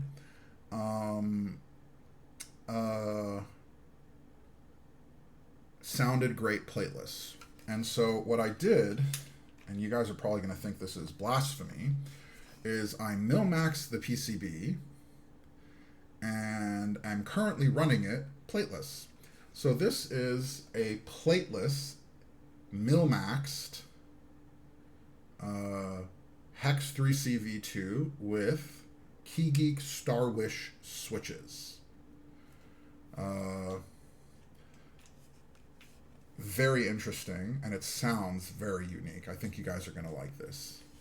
B for basically, I cannot admit to the public that I was wrong all along, so I cannot give it an S tier and lose face to the beige existence. So, Tangus, let me tell you something. You don't know me that well, but I'm sure we will get to know each other better. Let me tell you a little something about me and about what is important to me. So, I have a saying that I like to tell people. For me, I don't want to be right. It is not important to be right. It is important for me to be correct. And so the distinction that I make between being right and being correct, being right is an ego statement. So when someone says, I'm right, what they're saying is that the thing that Naveed, said was right. And what's important to them is that they, the individual, is right. What's important to me is being correct. And the distinction that I make is that I don't want to align the truth to me. I want to align me to the truth. And so, no, Mikey, both is not ego. Because what I'm saying is important to me is that aligning my own brain with reality is what's important to me, right? And so the second I find out that I was wrong about something, I am literally the first to be like, nope, I was wrong. I now believe this other thing, right? because I want to align what I think is true and right with what is objectively actually true and right. And so it'll be really, really, really hard for you guys to find a situation where I was actually wrong and I don't admit I'm wrong, because like I could give two shits about egotistically being right about something, right? Like I'll flip like this. Like this, the second I realize I'm wrong, I'll be like, okay, fuck the thing I just said. Let's go do this other thing that's like obviously correct. Why be correct when you can be technically correct? The best kind of correct. Technically correct is the only kind of correct, by the way. There is no other correct. Like, that's just what it is. Being technically correct is being correct. There's no difference. So, let's get to the type test. I really enjoy this. I don't actually use it that often because it sounds a bit deep, and I am typically not a fan of plateless. However, it is a very nice sound. It is just not one that I gravitate towards personally.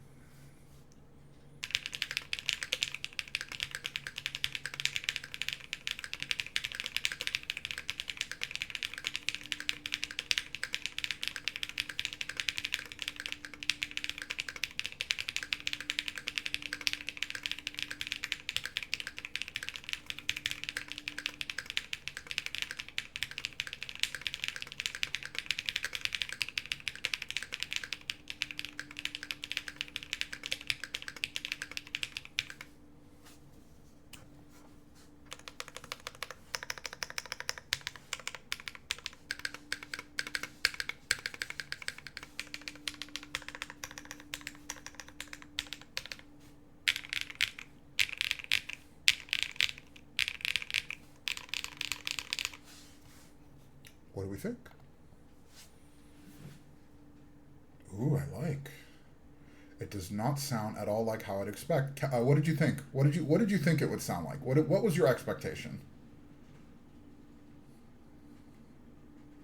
Nice for playlist. It is very nice. It is very pleasant.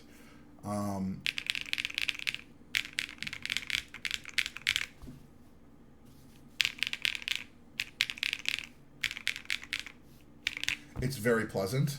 My only problem with this is that it's a very, very light board. There's no weight to it, right? So it's basically all plastic.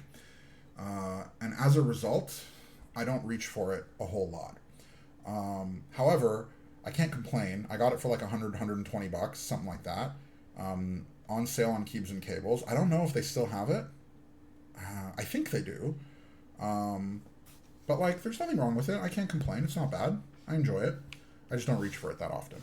So, if we are going... By the way, Aaron, I don't know if you're still here. Thank you so much for putting this tier list together. I would probably put it maybe at a C or a B. I'd probably put it at a C or a B. Yeah, Elquan. This is a Hex 3C. That's the one. In what way is the weight important? It's a personal thing, MC. For me, like I like heavier boards, and so when a board is too light, it feels cheap to me, and like just psychologically, I just like don't reach for it as often. Like I like when I reach for a board, I like for it to have a bit of heft to it. And for whatever reason, light boards, they just appeal to me less. And so I just don't reach for them as often. The other thing is that,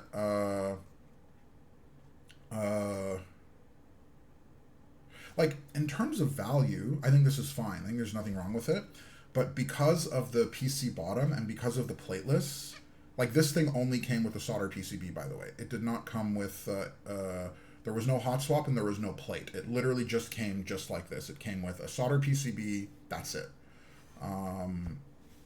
Like I think it's meant to be a plateless build, by the way.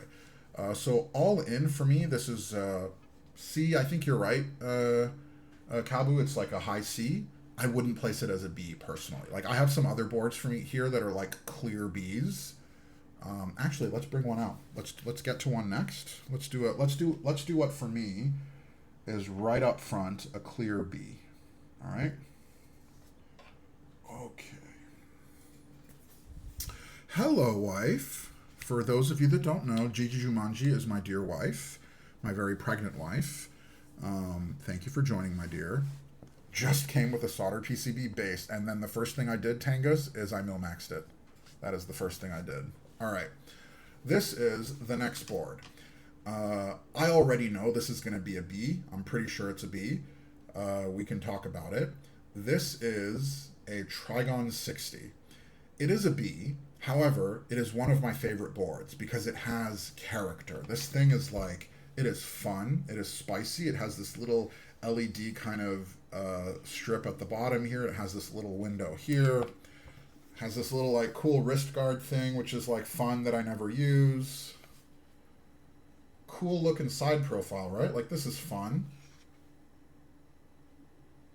Hey, Alcyon, haven't seen you in a while, man. Welcome. And then we have the back. It is a cool looking back, isn't it? Now, this is a full aluminum board. This is an alu weight. It's not brass. This is just straight alu. You can see I put some fat bump-ons on it, right? But this is just like, it is a very fun board. I think this thing cost me like $200, $250. Like it was not a particularly expensive board, right? And it just has character. It is fun. It is fun. So, it also has a decent weight to it for being all aluminum. I was looking for my scale, but I don't know where it went. Oh, yeah, Gigi, wife. So, as it turns out, there are a few people that are huge perfume aficionados. Big H, who was here earlier, he might be gone now, is one of them. Nana is another. Nana was actually showing me some of his collection. I showed him a picture of your collection. He recognized like all of them right off the bat. I told him about Diptyque and he knew that. Anyways, whatever. There are people that know the thing you know. All right, let's do our Trigon 60 type test. So this is a Trigon 60 with Keycap COL on a aluminum plate, and this is a Hype aluminum plate with HMX Cloud V2. All right.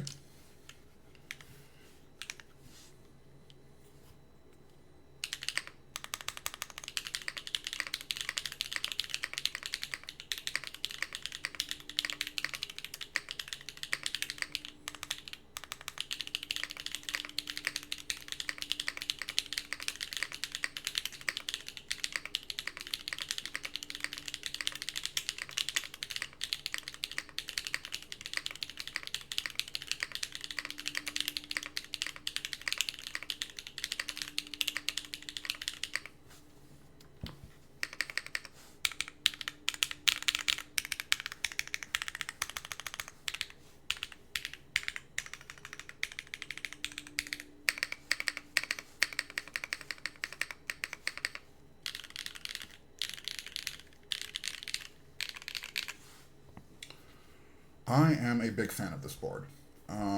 Some people don't like the spacebar. I brought this to the meetup, and there are a few people that did not like the spacebar at all. I really like it.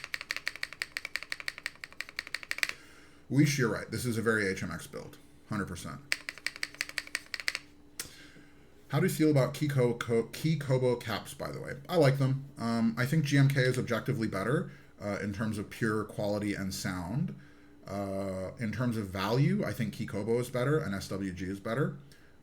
Some people hate Keycap because the texture is smooth. I like it. I have a ton of them. There was a while where I was Keycap only. Now I'm more on the GMK side.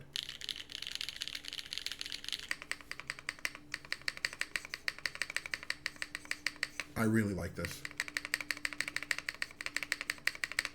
Love it.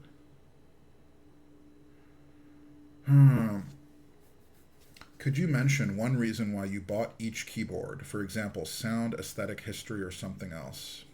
Sure. We will go back and we will start from the first one. The Skeleton 60, I got it because I needed a solder practice board and it was on sale. Easy peasy.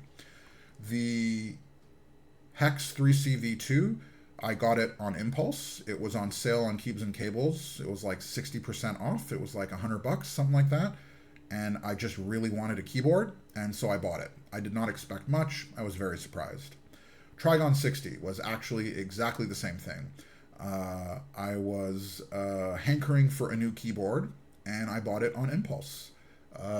Literally just on impulse. I did not know anything about the designers. I didn't know anything about the keyboard. It looked cool. I wanted it. I bought it. Unfortunately, what you will see is that most of my keyboard purchases kind of fall under impulses, and I just kind of find out if they work or not. This one also, by the way, it was on sale.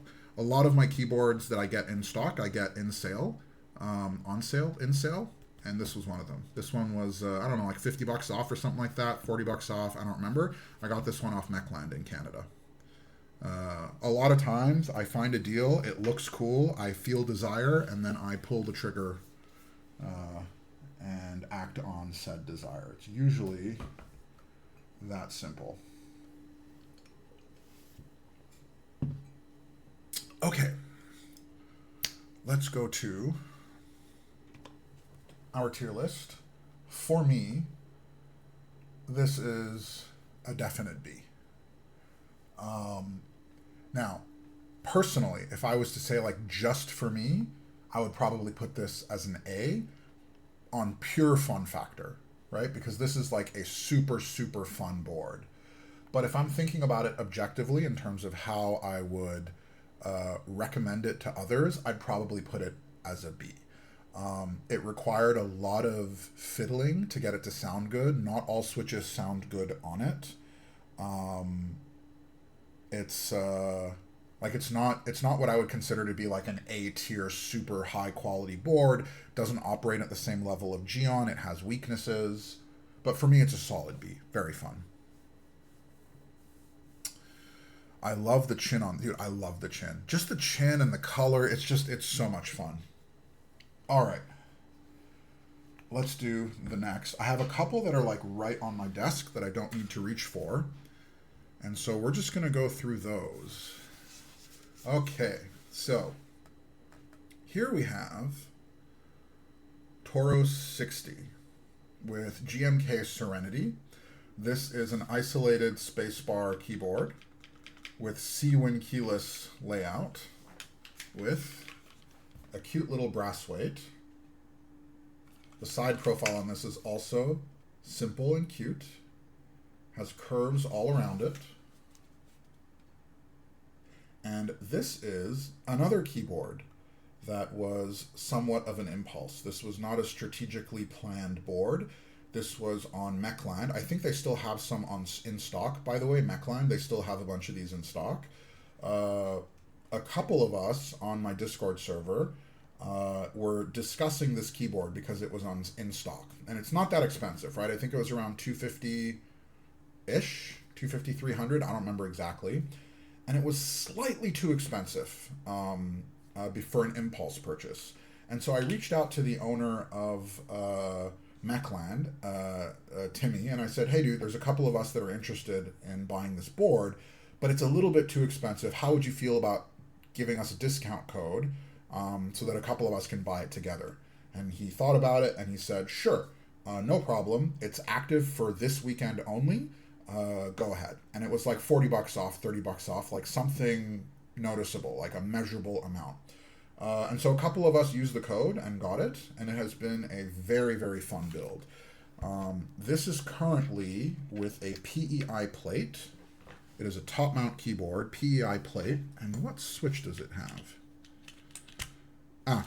This is a Gateron Banana Smoothie. All right, so it's a PEI plate in top mount Gateron Banana Smoothie, and it sounds very pleasant.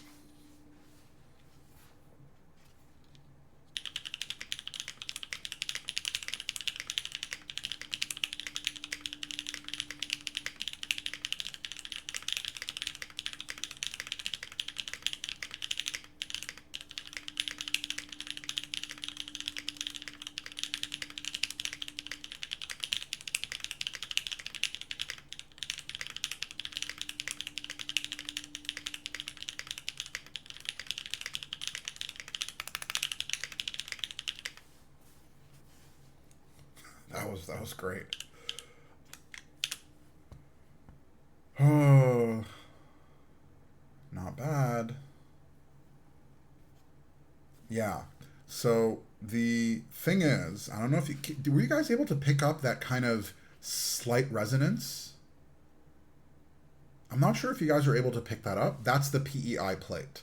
So the for whatever reason, the PEI plate in top mount has like a slight kind of resonance to it that is very pleasant. I really, really enjoy it. One thing I'll say, however, is that this board, whoops, I punched the mic, sorry. This board is a little bit, it's a little bit sensitive. It's not the easiest to get right. I will show you, hold on. Handwurst. A PEI is a type of plastic. So here it is. This is a PEI plate. It is a stiffer kind of plastic. Like this is a very stiff plastic material. And it's a bit touchy, PEI plates. They do not always sound good. They require a bit of finesse to get sounding good. And on some boards, they just don't sound good at all. They have like a particular sound signature to them. It's kind of it's clacky. It's like a clacky plastic. Now, this one, it came to me and the top frame was a little bit warped, so I had to force break the hell out of it. There's O-ring force breaks that are inside. This thing took me quite a bit to kind of get sounding good. And so, even though I'm very happy with it now, in terms of the difficulty of the build and kind of getting it to this place, for that reason, I would probably put it at a C. Maybe a high C, low B. Hold on, I don't know why that happened. Maybe like a high C, low B, somewhere in that range. Okay, if you love the look, I don't think there's anything wrong with it, go for it. But like, I would have a little bit of difficulty like recommending this. Like once we get through the tier list, we'll kind of go through and take a look at a lot of these side to side and see if we want to calibrate. But for me, I think I'd put it in like a high C, low B, more towards the C category, primarily because it took me a little bit of work to, like some boards, you put them together and anything you throw at them, they sound good. I have one of those, we'll get to it. But like anything I've thrown at it sounds magical every time. And some boards need a lot of work. Now, I enjoy the work, but it's hard for me to put something in an S, A, or even B if it requires a ton of work to get like sounding really solid. So for me, I put this high C, low B. However, I really enjoy it. It looks very special, and I'm a big fan. All right. Let's go to the next one. This is one of my personal favorites. This is a Class 60 by Keyboards. Currently kitted with SWG beige and the new Kale calligraphy tactiles. I love this board. This is so much fun. It's heavy, like it has heft to it, has a fat weight on the back, very simple, very clean, huge fan. This board I got from one of the community members, a local in Montreal actually, Skithlex, friend of mine now, and so I got it used on Mech Market. And I am extremely happy with this board. Like, now, the only thing with this board is the biggest pain in the ass to build. Like, I love the final product, but the build experience is a nightmare. There are ribbon cables, and there are multiple ribbon cables that have to go into the PCB, and the connector is loose, and so it falls out easily. I literally had to tape the ribbon cables into the PCB on both sides because they kept falling out when I would put it in. Just like, okay, I will tell you, I hate rebuilding this thing so much that when I want to swap plates, I am not exaggerating, I am not joking. When I want to swap plates on this, I remove the keycaps, I remove the switches, I remove the plate, I take the new plate, hold it on top, prop it up with a finger, and slowly insert the switches back in. That's how I replace plates on this board. That is how much I hate fully taking this thing apart, and the top mount on this is literally unusable. So it's a spring mounted board. I currently have it in spring mount. And there is a top mount that is available, but the reason it is unusable is because the freaking ribbon cables are so short and difficult to put in that you essentially have to put the PCB into top mount and then use like gymnastics to like levitate the PCB on top of the bottom and then plug the ribbons in, and then it's like, so basically effectively unusable. So all this to say, I love it. I love the final product.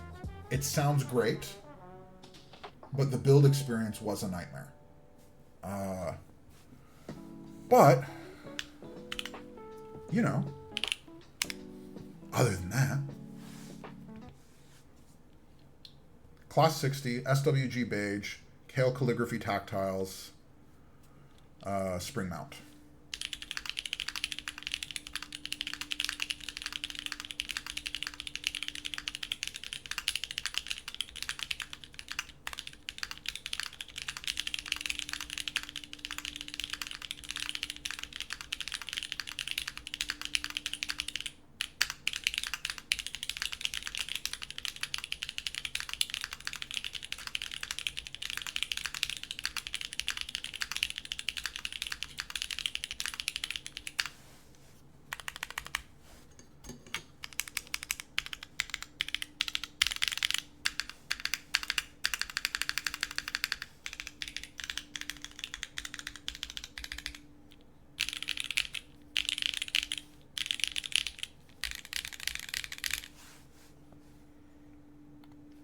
What do we think? This reminds me a bit of the old Rama board from the Shape, Rama M65. I'm not too familiar with the Rama boards, unfortunately. One of these days, someone will sell me a WinKey Class 80 R2. Dude, Big H, the Class 80, if you can get your hands on one of those, phenomenal. Like, it does not have any of the weirdnesses that this board has. It sounds awesome. Like, the Class 80, you'll love it. Like, I have no reservations about the Class 80. Class 80 was stellar. They want you to buy another for different builds. Oh. Yeah, I'm not going to do that. Didn't care for the Kale calligraphy tactiles at all. Honestly, dude, I didn't either. And I still kind of don't. Like, I don't think I would recommend them to anyone. But in this build, I like them. It took me a few builds, though. I had to kind of move them around quite a bit. But this one...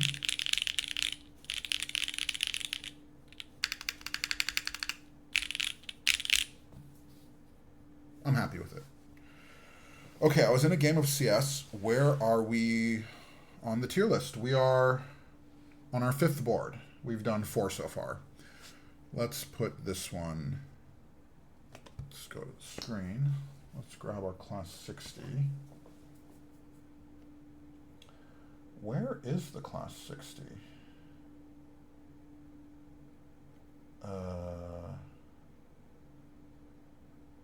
Aaron, I don't... I cannot recognize. Is it this one? No. Uh-oh.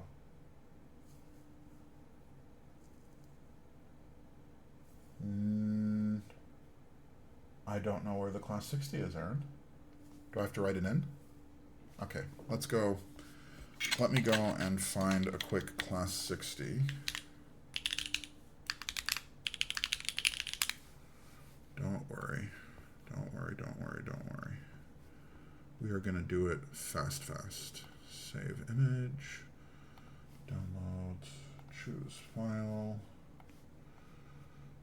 Okay. There we go. Nice. And it goes right here.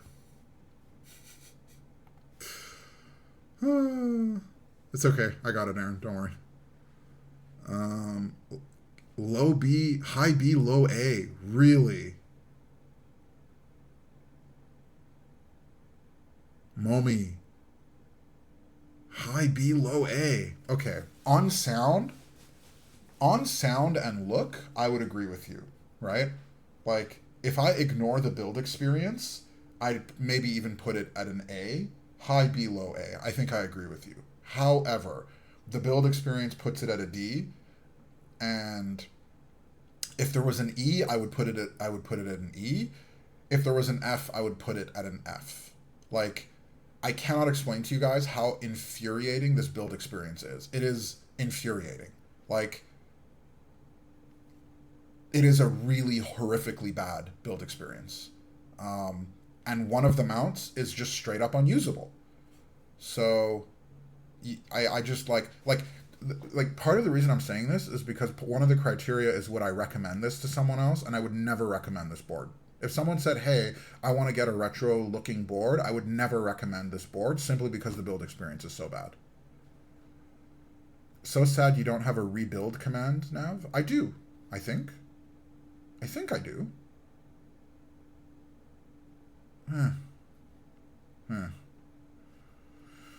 E for exceptional, F for fantastic. Yeah, I like, that's why I'm putting it as low as I can. That's why I'm putting it down here. It's just the build experience. It's just too bad. By the way, guys, at a side note, it's been a while since you suffered on stream. It has. It's been a little bit. It might actually be a little bit longer. Because I think most of the builds that I have coming up are pretty simple. We'll see. Guys, one thing, I want to make a quick announcement, by the way. So, for those that don't know, Aaron, Phoenix, and I are going to be starting a podcast. Aaron announced it 3 weeks ago on his stream. But we're going to be starting a podcast. It will be running approximately monthly. And our first episode is going to be next week on Saturday. This is a keyboard-focused podcast, almost exclusively keyboard-focused. The topics are decided in advance. Aaron is going to be moderating, and the three of us are basically going to be talking keyboards for an hour or two nonstop. It's a live podcast. It will be broadcast.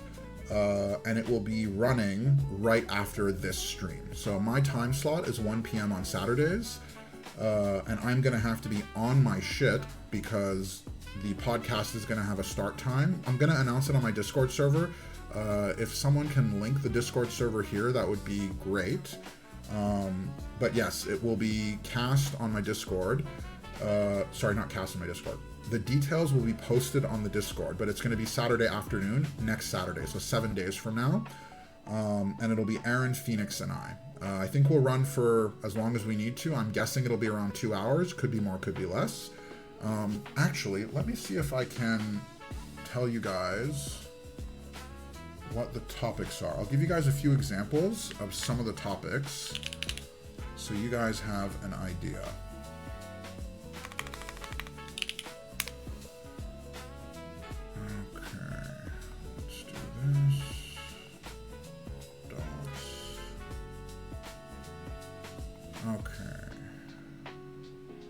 Alright, so I'm going to give you guys a couple examples of some of the topics that we have in here. How did we find the custom keyboard hobby? What was our first board? How important is it for an enthusiast to be aware of what is happening in the hobby? So how does it change versus consumer, creator, designer, vendor? So we're talking about news, drama, etc. How important is kitting to you when buying a keycap set? Do you think it warrants such strong reactions from people in the community? Those are what's currently in our agenda. However, we also have a Google Sheet where people have been submitting ideas, and that's also on the Discord server. Here are some of the user-submitted discords. User-submitted questions. And so if we make it through our questions, maybe we'll get to some of these. Now, these are user-submitted. Okay, it doesn't mean I agree with what the question asks. However, these are the questions that have been submitted. It is a public sheet. Anyone can go click on it. Question 1. Why ISO users deserve less? Question 2. 40s rights are not human rights. Selling keyboards is a humiliation ritual. Geon VODs need better subtitles. Bro, these are not even questions. These are just statements. Keyboards don't have feelings. Numpad kit should cost as much. Okay, so like these are not even questions. These are just statements that people want commentary on. Why you should throw your GMK boxes away. That one hurts my feelings, by the way. Deciding factors for those on the podcast on buying boards, acoustic chambers, whatnot, everything that goes into design. That one I find interesting. Switches. What makes a switch and how much can they affect the sound and feel of your board? Numpad kit should cost as much as the base kit because their user base is insufferable. You asked for topics, not questions. That's fair. That's fair. So for those of you that want to submit questions, feel free to jump in the Discord. There's a channel. The sheet is linked. You can submit ideas for us to discuss. It'll be fun. Okay, let's get back to our collection stream. That's the shilling done. I have shilled. My shilling job is complete. Oh, Nana, since you're here. Okay.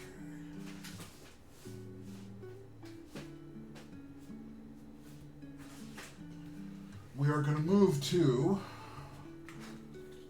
Oh.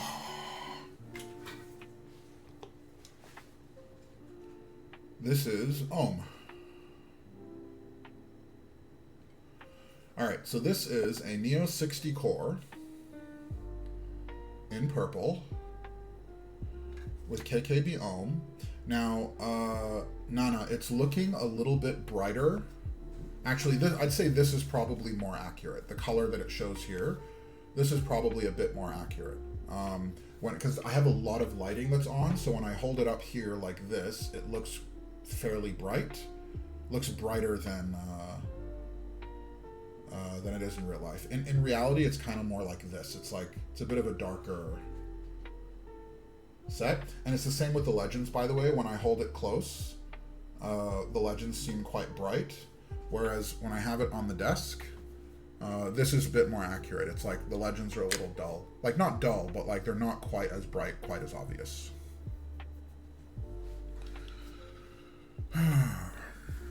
I like it, but you were right. It looks a bit drab compared to the brightness of the oblique. Absolutely. Yeah. The oblique, the orange on the oblique that you're getting is very, very bright.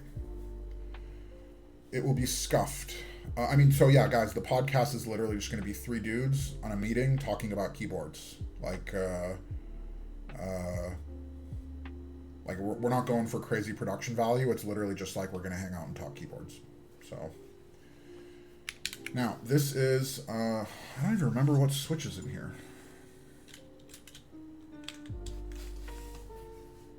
Ah, okay. So, this is a Neo 60 core with KKB Ohm.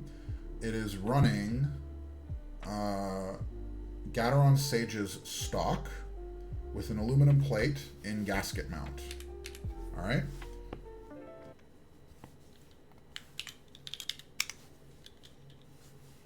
Let's see.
What do we think?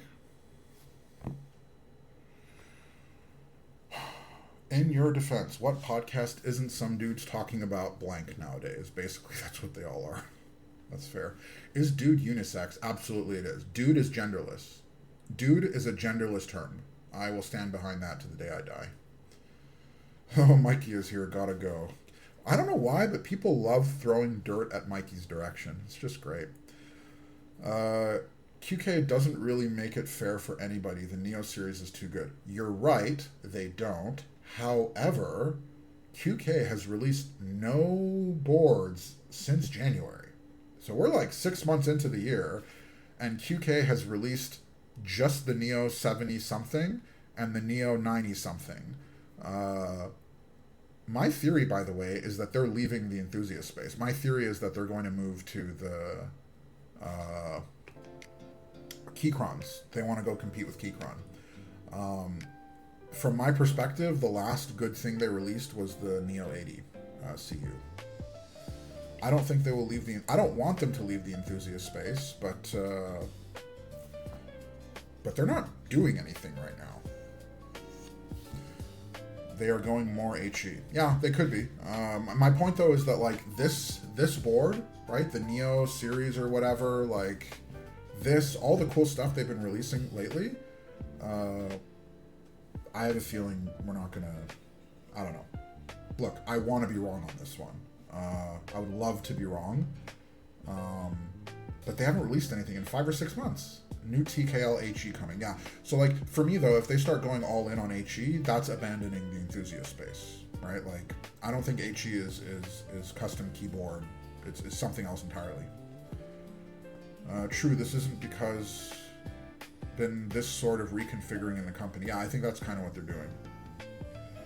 You didn't like the Neo 98? So I didn't dislike the Neo 98 or the 75. I just didn't think it was targeted towards the enthusiast space. I thought the 98 and the 75 was targeted towards a slightly different group. Like the fact that they did a locked 6.25.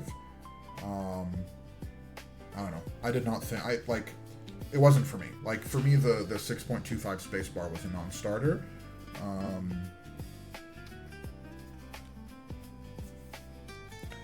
Neo 80 CU was nice, but it was kind of redundant in my collection, so I sold it. You know what's funny, Big H? I still use mine. I still have it, and I still use it. I really, really enjoy it. There's something about it I find special, and just with, honestly, the sheer amount of copper, like, I don't think I'm going to get a board like that ever again. So, the problem is, I've said, that I will never sell my Neo boards so many times. Like, my 65 CU, my 75 CU, like, there are so many Neo boards that I didn't think I was going to sell, and then I sold it. So, who knows, maybe I'll sell the 82. No 6.25 U slander. Okay, so, my problem is actually not that I don't hate 6.25. My problem now is that I am just used to 7. So I think 7 is objectively better from a sound perspective. You can't argue that. 7U sounds better than 6.25. That is objectively true. Nobody can argue that. However, I don't hate 6.25. I'm just used to this layout, right? So this layout I'm used to. I mapped it. This is my layout. That's my problem. I think the closest thing we have to that level of heft is Glare TKL, and we don't know when we'll see the next Glare. Mikey apparently met with Gian, and apparently it's coming later this year. Apparently it's still coming. Well, my work here is done. I don't know that I would call it objective. Aaron, okay. I think if we did blind sound test of a 6.25U spacebar and a 7U spacebar on the same board, blind sound test, the 7U would win every time. It's just simple as that. I don't hate 6.25, but I don't think anyone would argue that a 7U spacebar will win a blind sound test every time. I was driving when you were talking about the Toro 60, and not to be that back in the day guy, earlier in the hobby, a board like that was common, and we called them tinker boards, where you just needed to find a way to try and make the best of what you waited 8 months for. I'm glad that we're now in a space where we can expect almost perfect projects. Honestly, I dig the Tinker boards. Like, I personally love my Tinker boards. The Noose, which I'm notorious for bitching about, it's like I've had so much enjoyment getting fun out of that board, trying to get it to sound good. So I love my Tinker board, but they're hard to recommend, right? Not everyone wants to go through all that trouble to get a board sounding good. So, justice for glare. I don't think you'll be able to tell the difference. I would love if someone like Shy or the Switch Journal did a blind comparison. I do not have the setup to do it, unfortunately. However, I got a couple new switches from Chester. What did you get, Phoenix? What are the new switches? Tinker? I hardly know her. Mikey, we're talking... Oh, Mikey, maybe you could do it. You have the right setup for it. A blind sound test of 6.25 versus 7U spacebars. Okay. We are moving too slow. All right, I'm going to have to speed up a bit. Okay, so let's go. Neo 60 core. I would put this solid A. All right, holler at you later. See you later, Big H. Thanks for stopping by, man. That's what I mean. Like, we expected to have to mess with the boards to make them sound good. The recommendation was based on how cool it looked instead of how user-friendly the build is. Ah, okay. Got it. Makes sense. So, guys, for me, this is a clear A tier. It's great on value. Sounds awesome. It's fantastic. I would simply just not put a Neo board ever as an S tier board. I just can't do that. For me, the Neo 60 gets a solid A tier.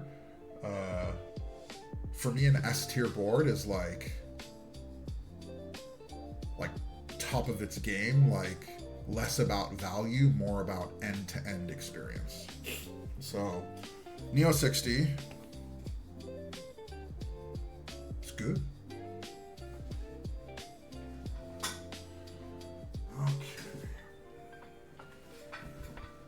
All right, now we have the Chroma 60. This is a beautiful blue with Kikobo Barrier Reef and a beautiful copperweight. Beautiful looking board.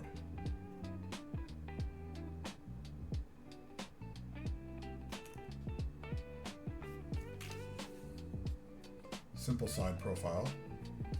Still in stock at Eloquent. Really?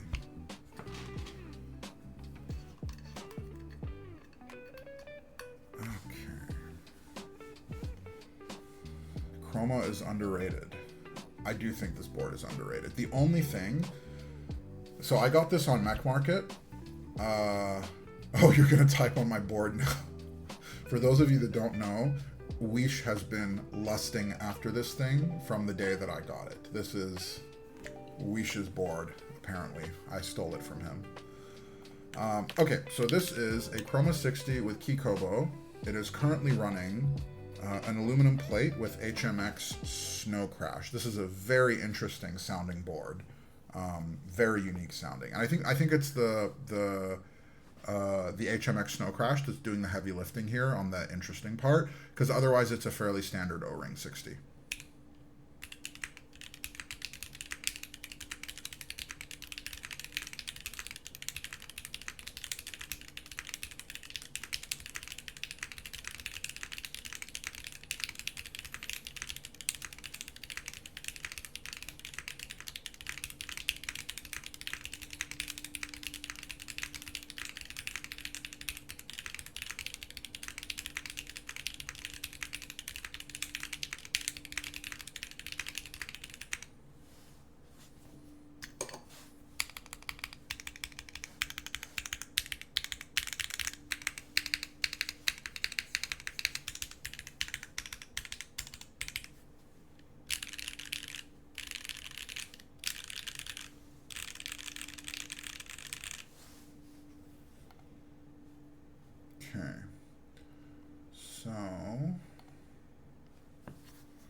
we think?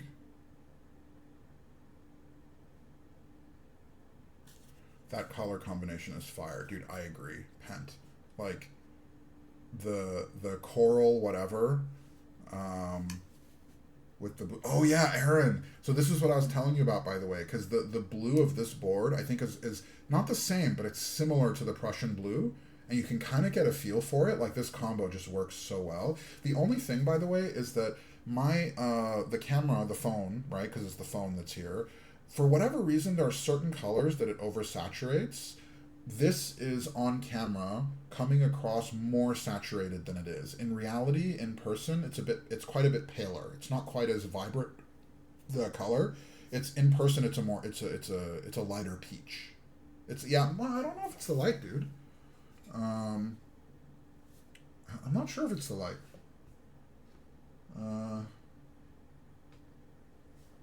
Yeah, I don't know. Might be the light. It's the lighting on the phone. It might be a mix. I'm not sure. But, okay. Let's do Chroma 60. Where is the Chroma? Is it this guy? I'm pretty sure it's this guy.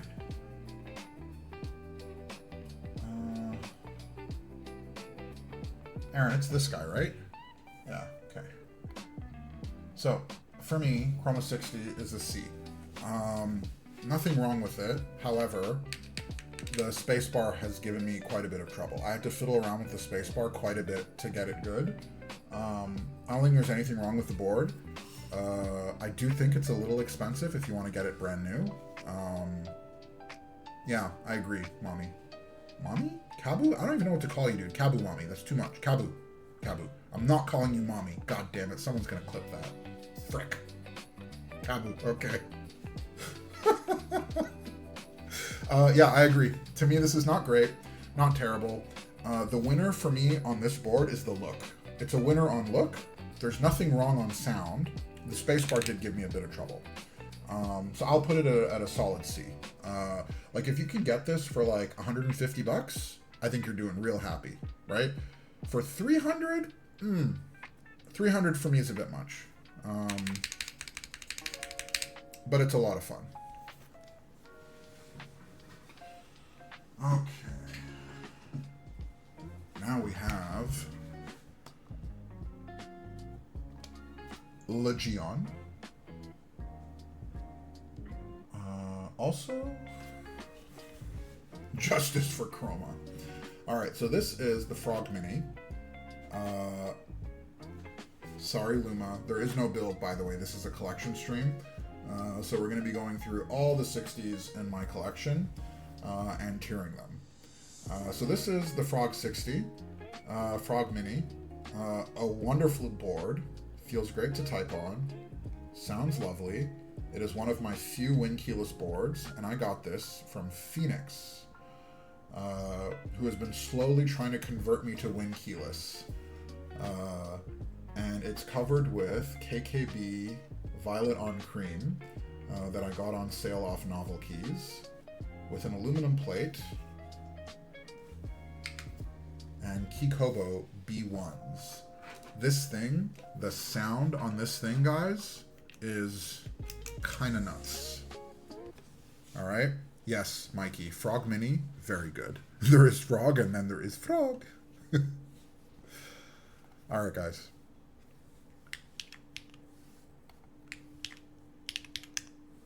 Just wait till you hear this.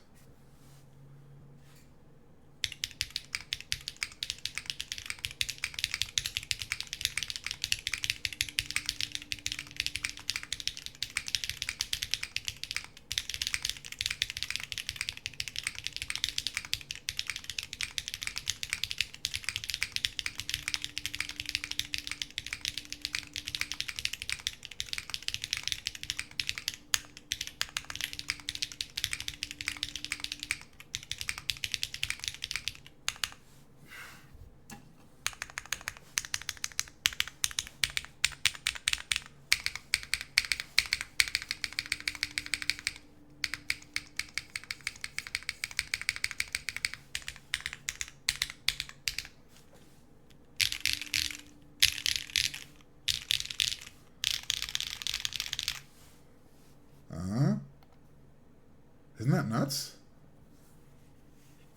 Isn't that nuts? Oh, freaking Alcyon. God damn it. I knew someone was going to do it. I shouldn't have said anything.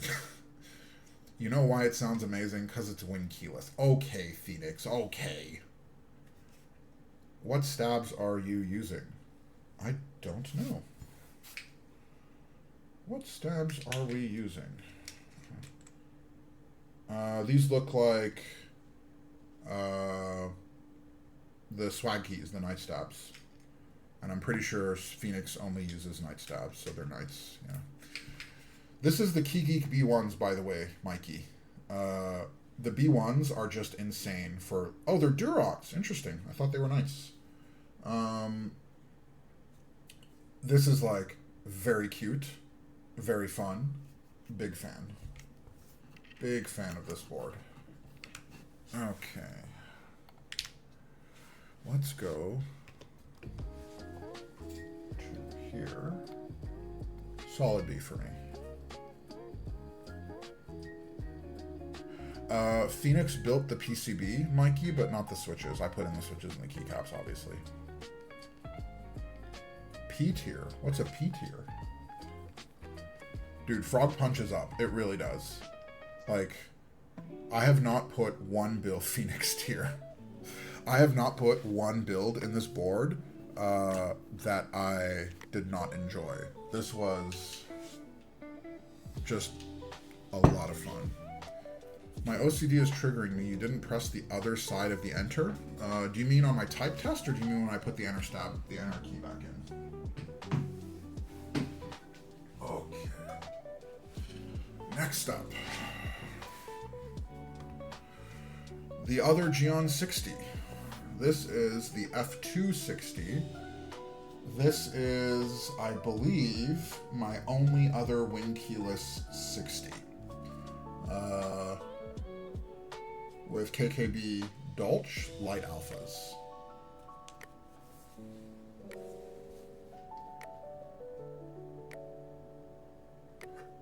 Mikey, don't get the Ligara or the Passanti, dude. Don't do it. I have the Ligara, by the way. It's unbuilt. It's in a closet behind me.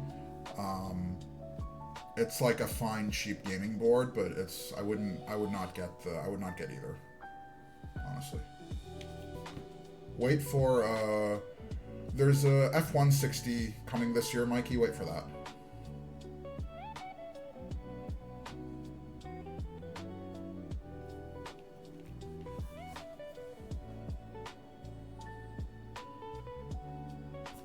All right. So this is the F260, and I have a feeling that I am going to get a little bit of flack. I have a feeling I'm going to get a little bit of flack for the way that I'm going to rate this board. But let's do our type test. Oh, what switch is this? Okay, so this is an F260 with an aluminum plate, with Keykobo Dolch Light Alphas, with KeyGeek Uni switches, and one thing to note, this has a special O-ring gasket mount, and the O-ring is only installed on the bottom, so I did not install the O-ring on the top case, all right?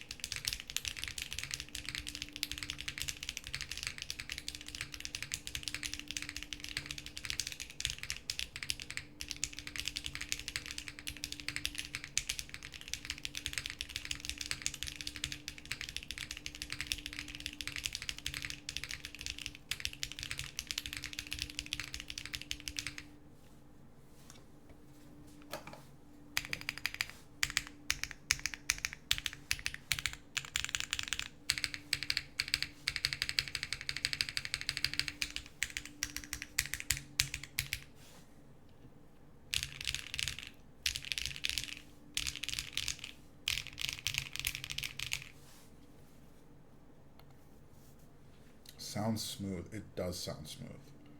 Very smooth. What was the deal with this key set? Something about the blue. So this is a triple shot, Kabu.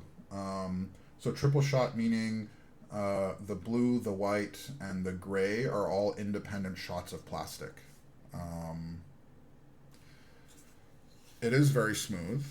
I love the feet that Phoenix put on his F2. They look nice on the long feet, like they were. Yeah, so you know what? These long feet do have a tendency of making a board sound deeper. So I'll tell you guys. So this board, originally this was a loaner to me from Miles. Miles is, he works with Chester at Keybay Tech. And so I was thinking about buying an F2 when Gion did an F2 drop a couple months ago. And Miles said that he could send me his. He was thinking of selling it for me to try it out. Long story short, I got it, I built it, and I was going to send it back, and then I rebuilt it, and then I rebuilt it again, and somewhere along the way I kind of fell in love with how it sounds. However, this board, it's very finicky. It took me a lot of rebuilds to get this right. Most of the builds I did on it, I did not like at all. Abby, hi, thanks for joining, Abs, welcome. For those of you that don't know, Abby is Aaron's wife, and she is a delightful human being. The moments that she drops by, so for those of you that don't know, Aaron is a moderator here. He's a moderator on my Discord. He is also a streamer. He streams on Thursdays. And Aaron is married to Abby. Abby is his wife. And Abby drops by stream every now and then to cause chaos, and it is delightful. It's one of the highlights for me is when Abby drops by on stream and just causes a little bit of chaos. It's lovely. So back to the F2.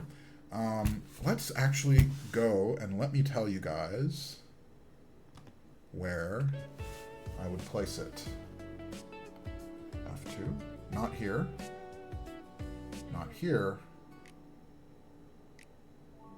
not here. I would actually put it here.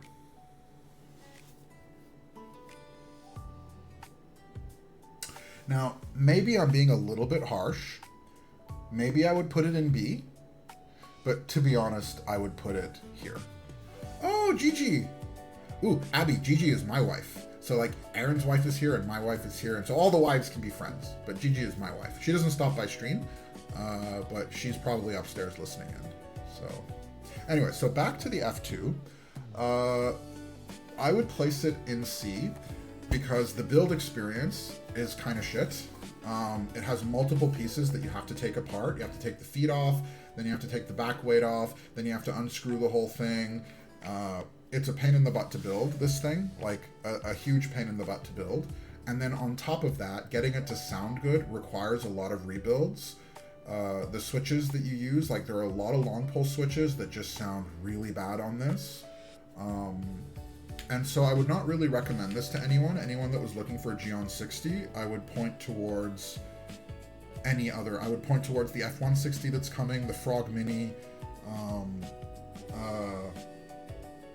Like, I think that if you are an experienced enthusiast that knows keyboards, you can get this board and potentially be happy with it, but it requires a lot of fiddling. Now, the current build, by the way, someone said that they thought it was... someone said they didn't like it. I don't remember who. I think it was you, Kabu. I don't remember. Someone said they weren't a huge fan. I actually really, really, really like the current configuration. There's something smooth about this that I just really, really enjoy. But I still wouldn't recommend it. If someone said they were looking for a 60, this would just never make my list. I would never recommend it simply because I find it difficult to build. But most of all because the sound is, it's touchy. Like, it's like, no, but the problem is, Mikey, this build sounded good, right? I tried a lot of other switches on this. They did not sound good. Like, I could not make all the HMX switches sounded too sharp. Like, this is a thocky, deep switch. The KeyGeek Uni switch is a deep switch, huh? Like, I don't know. So all this to say, this configuration is good, but I had many, many configurations that were not good, which is why I put it in a C. I still think it's good. It's a solid board, but it's not a super easy board. It's like, it's kind of like dogs, right? There's like golden retrievers that are like funny, friendly, everyone loves them, and then there's Malinois or whatever, like German Shepherds, they're like the touchy ones that you can like put a lot of effort into. So, but would you say this is like when you didn't like the F1 8X V2? No. So the F1 8X V2, the problem that I had with that board is that it was a little bit too quiet.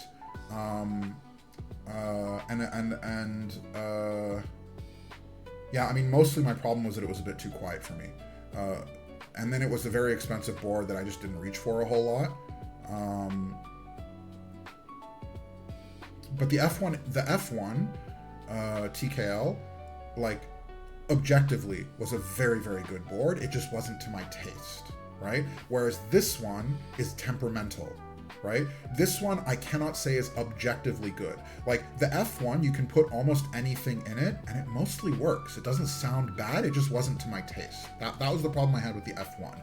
This one is straight up temperamental. I'm telling you, because I tinkered with this a lot. There's a lot of long pole switches that just sounded really, really sharp and unpleasant in this. You would say this is more designed to sound best with cherry switches, no? So with the F1, I actually felt like that was true, Eisenheim. My favorite config for the F1 TKL was Nixie's on a carbon fiber plate with the internal weights removed. It was a loud, resonant, scratchy build that I really, really enjoyed on the F1. This one, I don't know. I experimented a lot, and this is okay, here's the thing though. This build I love, right? I love the spacebar.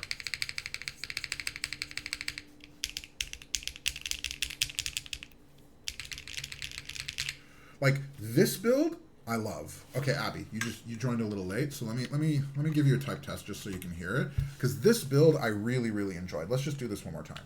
Yes.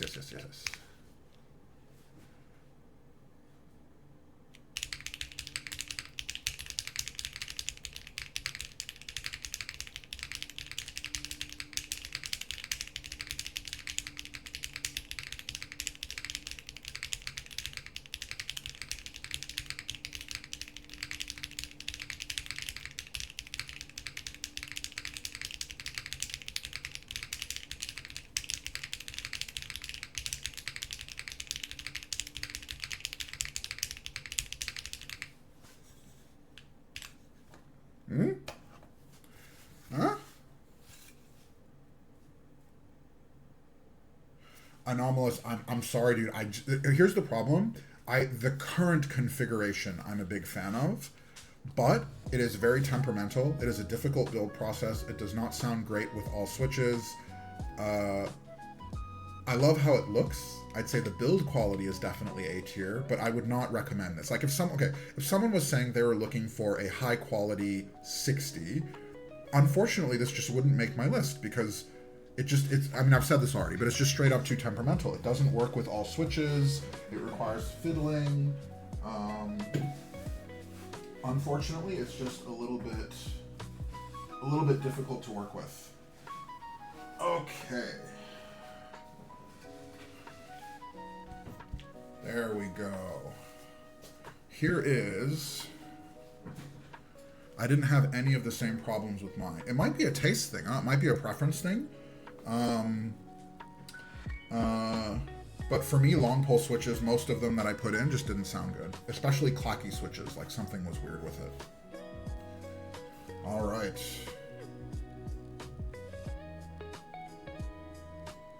Aaron says he will buy... Aaron says he will buy that from Nav for you. Oh, Mikey, trying to stir trouble. All right. This is the Seabass 60 from Nuxross. This one I thoroughly enjoy. This is an O-ring 60 polycarb with a stainless steel weight. All right. Lovely board. This is an aluminum plate Seabass 60 with HMX TT reds in them. with Keycap Sync Terra. Sebas.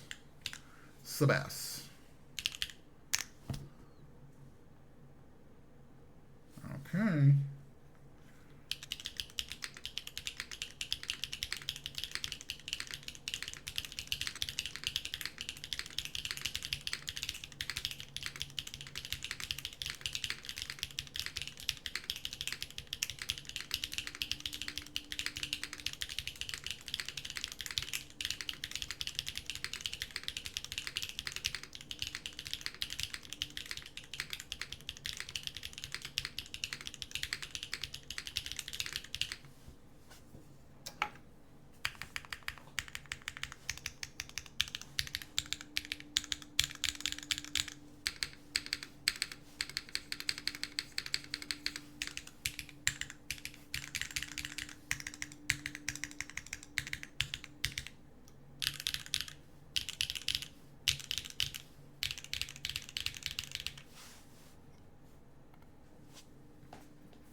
This is a top tier PC board, 100%. I agree.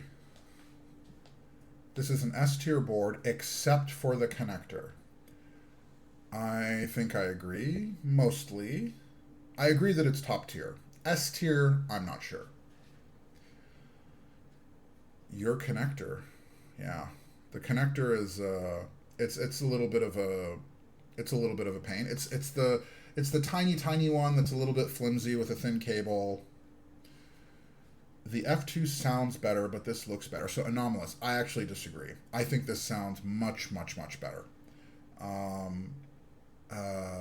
So from my perspective, this board, let's go right into it. So for me, I would put this at A. This keyboard is, and I'll explain why.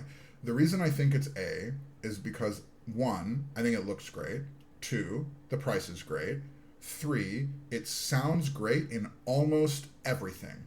And one of the problems I have with O-rings, by the way, with O-ring 60s, is that a lot of times the spacebar sounds weak. That was one of my issues with the Chroma 60, is I had trouble with the spacebar. This thing has all the benefits of an O-ring 60. It's a nice typing feel. It sounds great. It's flexible. It can do almost any switch. Like, I have yet to put a switch in this that did not sound good, right? So you can buy this as your only keyboard, and it's super flexible, sounds good, price is good, like, no complaints.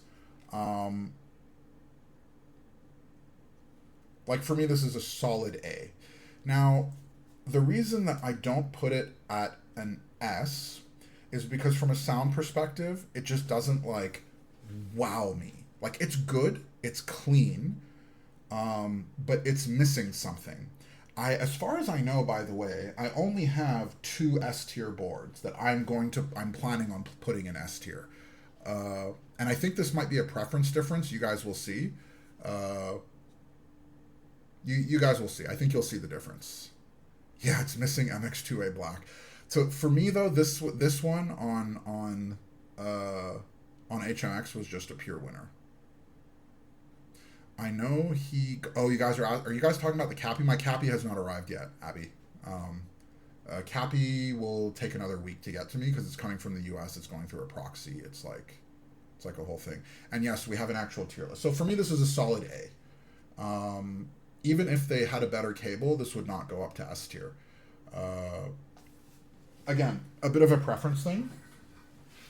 But for me, for this to be S tier, it needs to be a little bit brighter and a little bit louder on sound.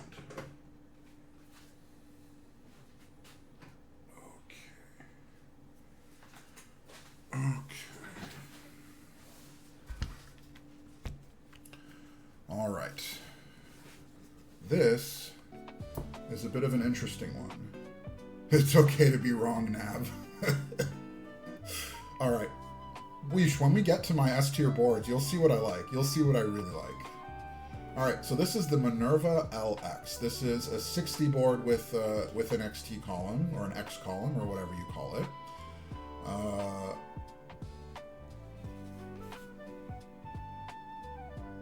Very interesting look. I dig the seam on the side. Looks very cute. So this is Minerva. After this, Aaron, we're gonna do the Kronos 60 after this. Then we're gonna do Pangea Mini after that. So this is the Minerva LX with a copper weight. Has these cute little kind of things. It's the beige color. This one I got off a friend of mine in a trade. I traded a couple boards, and this is one of the things I got in return. I don't remember what switches are in here. Are these the Wingtrees? Yeah, these are. These are the Wingtree 277s. Now, this board, guys, is a very, very interesting board. And it's a very fun board. This one has a very cool story behind it. So the designer of this board actually consulted with, or not consulted with, is an audio engineer, right? And so he put a lot of thought into the design and creation of this board from a sound perspective. And it sounds very interesting. And the spacebar in particular is one of its core strengths. The spacebar on this is real nice. Now, this is a Wingtree 277 with carbon fiber plate, and one of the interesting things that the designer actually said about this board is that it sounds brighter with PBT keycaps. And so when I initially built this on stream, I think I built it with ABS. Afterwards, off stream, I don't actually remember, I put PBT Fans PBT keycaps on it, and he's right, it actually sounds brighter with PBT. So let's give this a listen. So this is the Minerva LX with a carbon fiber plate with Wingtree 277s with PBT keycaps.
Wait, predictions don't work if everyone votes no. They don't, Mikey.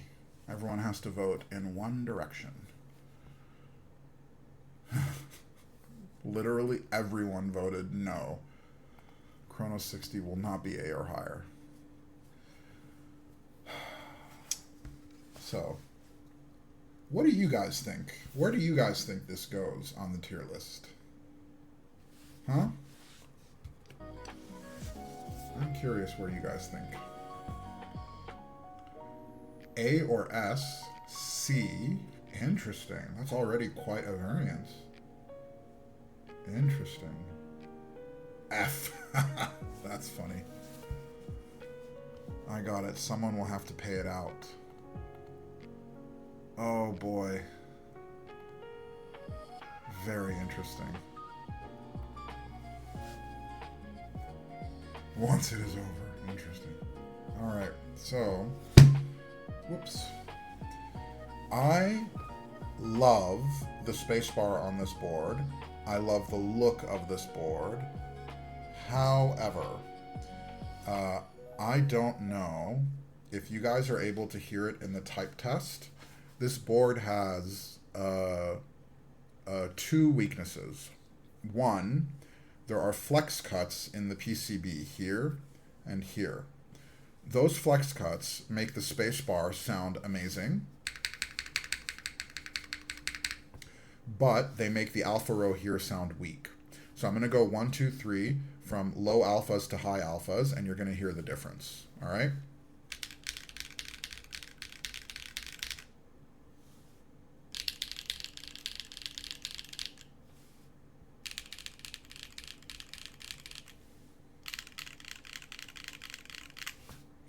So this row here sounds a little dull.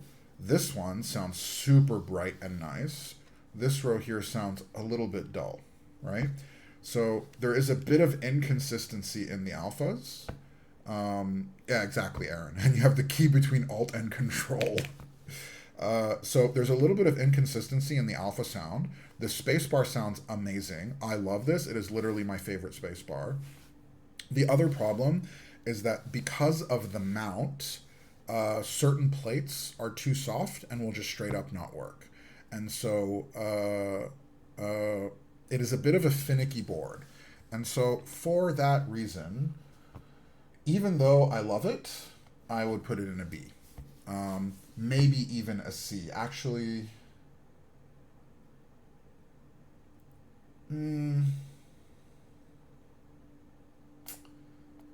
maybe a C. B? I think for me, I'd put it in a C, to be honest. And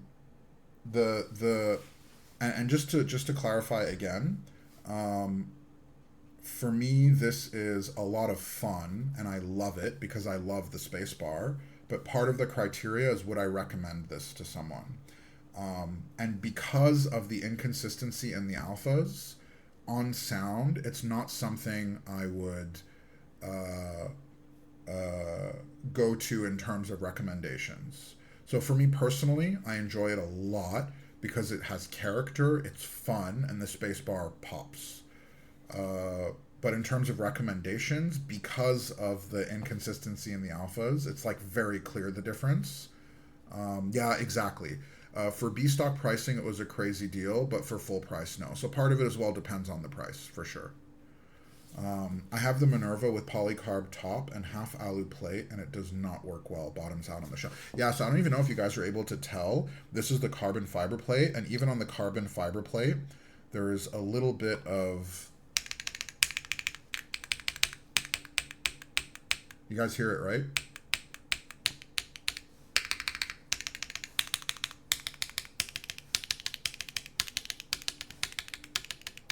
Like you hear the contact, right? Like there's definitely some contact being made. So for me, this is a C. What's the board in D tier? Oh, class 60, NICU. And it's in D because the build experience is awful. Build experience is awful, awful, awful. Okay, let's go to the Kronos 60.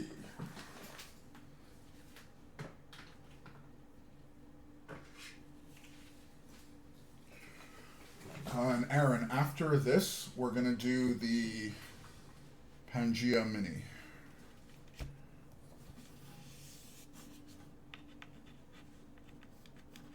Oh, let's actually show it off real quick. So this is the Kronos 60. I got it on when Kronos did an in-stock drop. I got a pretty good deal for it. I don't remember the exact price, but I was pretty happy with the deal.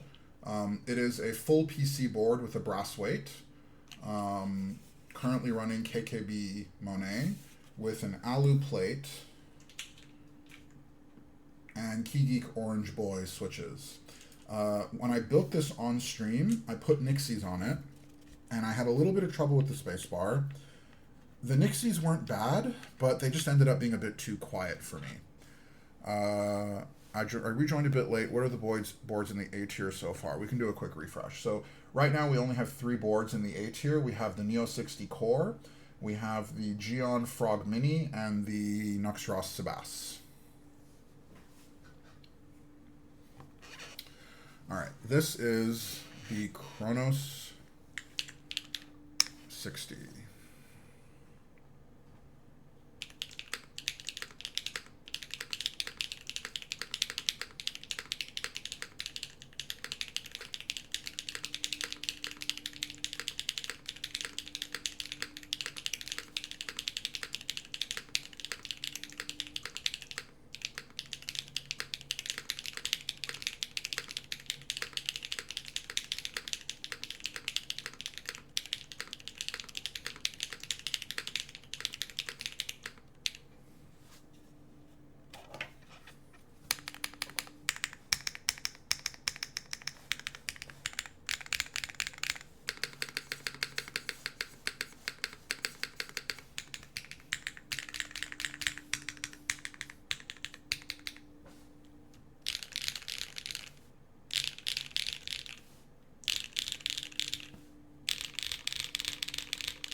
Kronos never leaves my desk. Interesting. Oh shoot, I pressed by accident. Wait, what happened? Wait a second. Mikey, what did you do? Oh my god. Mikey. Oh my god. Wow. Mikey.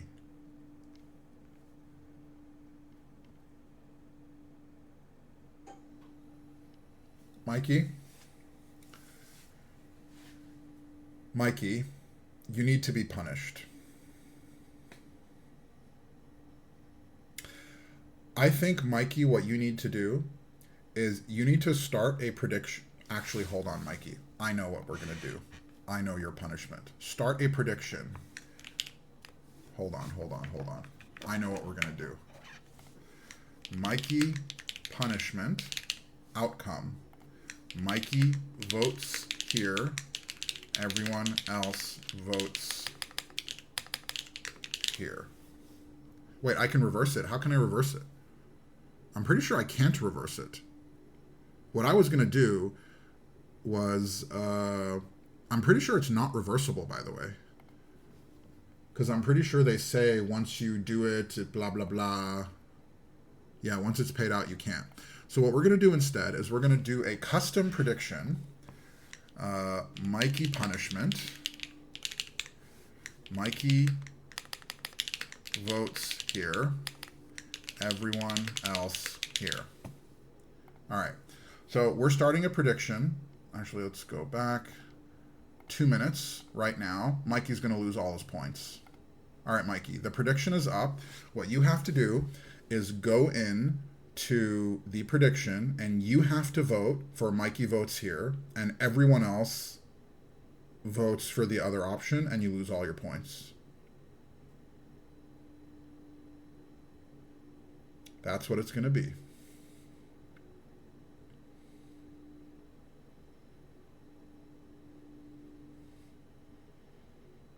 I think it's fair.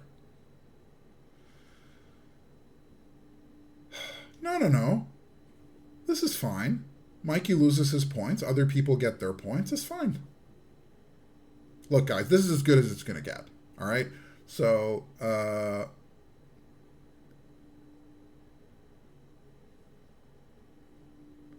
look, Mikey loses his points and can't baby shark me, which is good. And you guys get a couple points back, which is good. Okay? Now, what would be funny? What would be funny? Imagine if I give all your points to Mikey. That would be funny. But no, we're not going to do it. Nah, cancel it. What do you mean cancel it?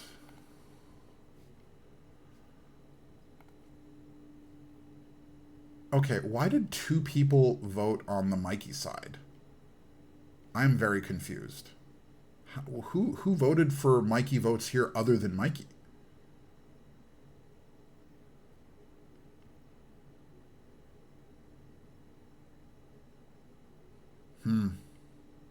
Something fishy is happening. Yeah, it's scuffed. It's scuffed. Sorry, guys. Deleting, returning points. Something fishy is happening. Sorry, guys. It looks like Mikey is going to have to live in shame for a bit. I'm not going to unmod Mikey. Mikey's one of my dudes. You know what? Mango's right. This is a typical Nav stream. This is just kind of what it is. We go rough sometimes. All right. Let's get to our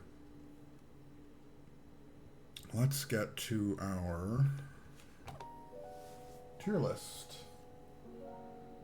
Kronos 60. I would put it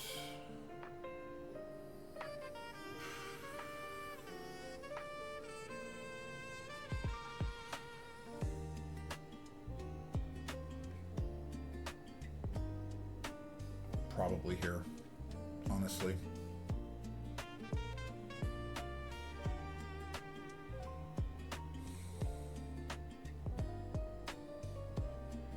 I'm debating putting it in B, but I had a little bit of trouble with the spacebar. Like, I'd maybe put it in a low B, personally.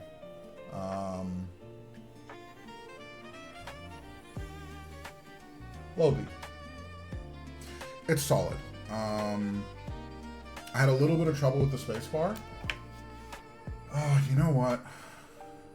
I'm sorry, guys. Honestly, I put it in C2. CB? No, it's a C for me. Sorry, guys. It's a C. I think it sounds fine. My problem with the Kronos is that it just lacks a little bit of joy for me. The Trigon 60, I think, sounds just as good. And it has a spark. It has some joy. That's so fucked now. I'm sorry, my dude. It's just what it is. I like it. I like it. All right. But it just lacks a bit of joy for me. What are we doing next? What's the prediction for? Will Oblique be S tier? You already know the answer to that, Aaron. Okay.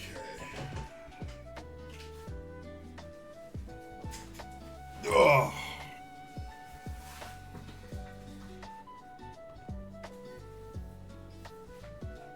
This is the Parabolica 60.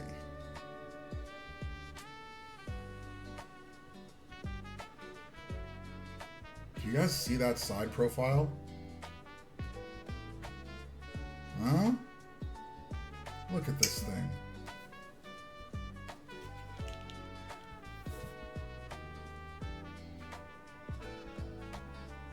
So this was the impulse purchase of all impulse purchases. I missed the group buy, and then I saw it in stock on Gion's website. And for 2 months, I thought about it. Then finally, for Thoctober, it went on sale, like 20 to 30% off, and I grabbed it instantly.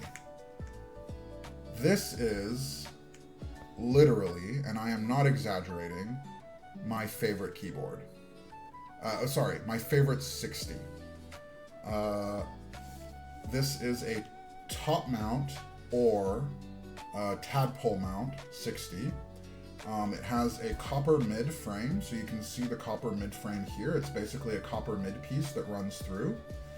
It has this copper weight, which is a tiny weight. Most of the actual weight comes from the mid frame. There's this aluminum bottom piece, aluminum top. This is just, I love this board. You even see this like nice little kind of cherry lip. I don't know if you can make it out. Yeah, you can kind of make it. Oh boy. Fifi, this is not the... Okay. Okay, Fifi. Okay. Hi, Fifi. Hi, it's okay.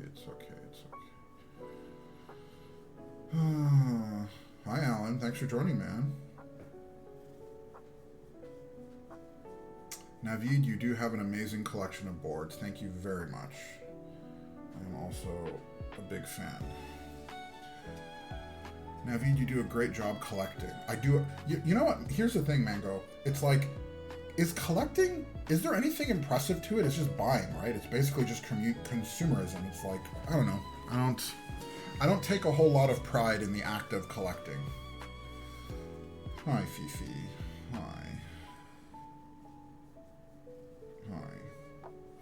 Did you just want a bit of love and attention?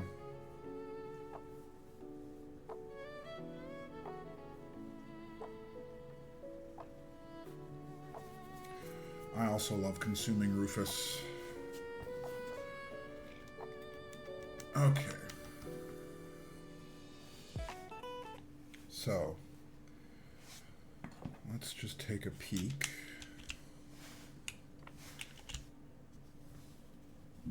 Okay, so this is a Parabolica 60 with KeyGeek Ding Ding switches with a PBT plate and KKB Jataka Boundless or whatever. And it is currently in top mount.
Oh.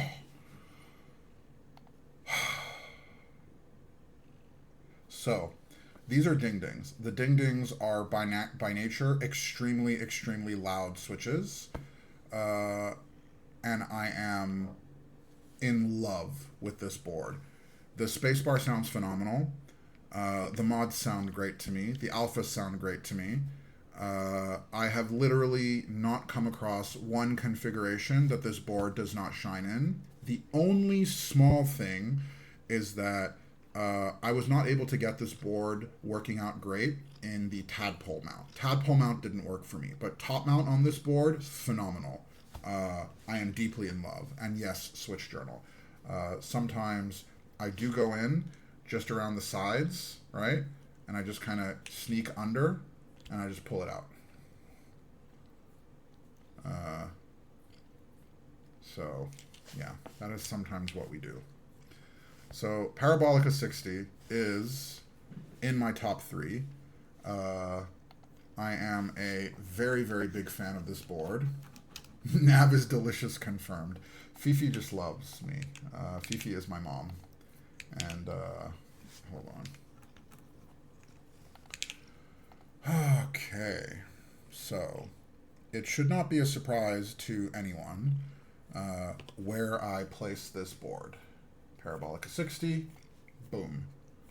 Not even joking. Wait, what am I waiting for?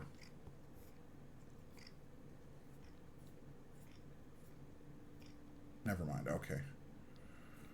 3-stream streak. Thank you very much, Alan. I feel the power flowing through my veins.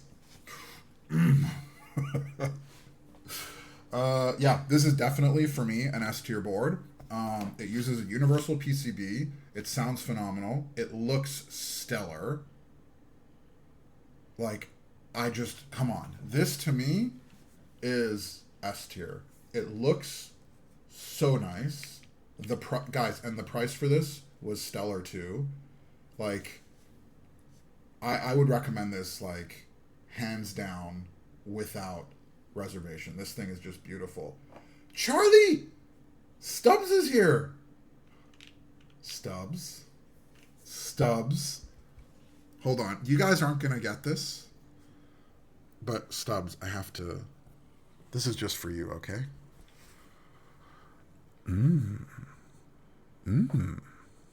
Let us decant the tin.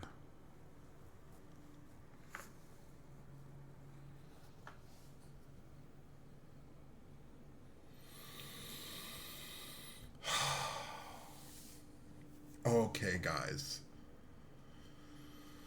You know what? I'm not going to explain it. We're just going to leave that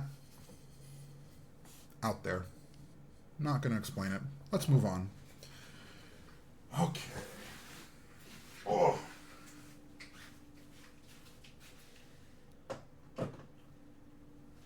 Okay. Oh. Huh? And we have La Pangea Mini. with GMK Hyper Beige. This is the Citrus, so this is the R2. Alright, I gotta go to my niece's birthday. Have a great stream. Thank you, Stubbs. Appreciate you, man. Huh? What do we think?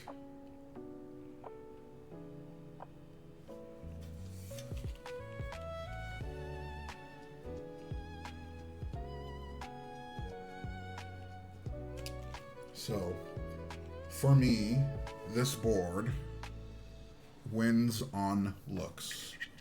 I love how this board looks. Now, currently in here, we have... Oh, yeah, guys. So, side note, by the way, this is an ABS plate, and it is actually my first ABS plate. I got it in from Hype recently. So this is the Cherry Petal Lights with GMK Hyper Beige on an ABS plate. And it sounds pretty damn good. All right? Let's give this a little listen.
So what do we think? Very bright sound. It is very bright. Received delivery of cherry petals the other week. Excited to put it in one of my keys. The cherry petals are very nice. They're one of the few cherry switches that I think you can use stock. I'm curious. What did you guys think about the spacebar?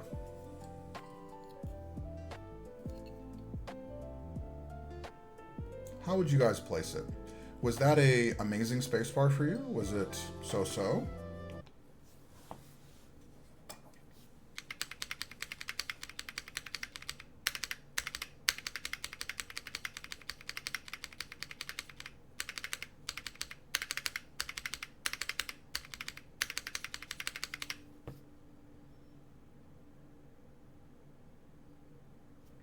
No, no. It's okay. It's a spacebar. The rest of it is great, but not the spacebar. Honestly, the board was underwhelming. Phoenix. I don't know if you guys have seen Phoenix. So Phoenix streams as well, by the way. Very unpredictable times. You kind of just have to catch him when you catch him. But Phoenix gives off a very mellow vibe. Very calm. Very mellow, right? So, like, I could literally picture, like, his whole being, like I could see it. He's just kind of there, and he goes, like I could picture it in my mind. I could visualize him going, I could see it. Maybe this is a board for MW space-bars. Maybe. That is a thought.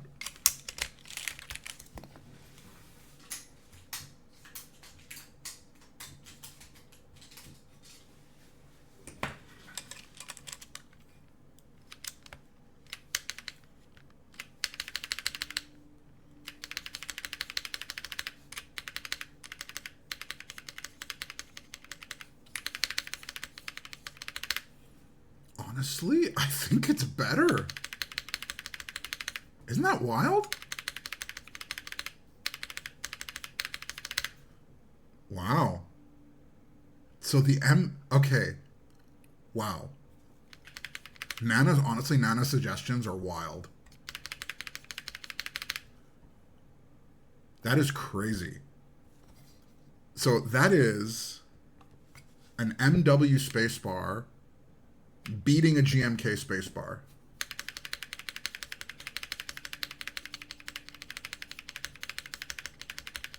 Wow.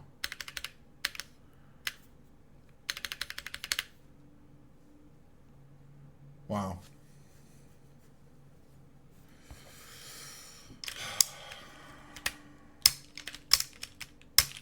Okay, this is now... The problem is that the MW is a bit tight, and it's like kind of being a bit stubborn. So we're going to have to do a little bit of a...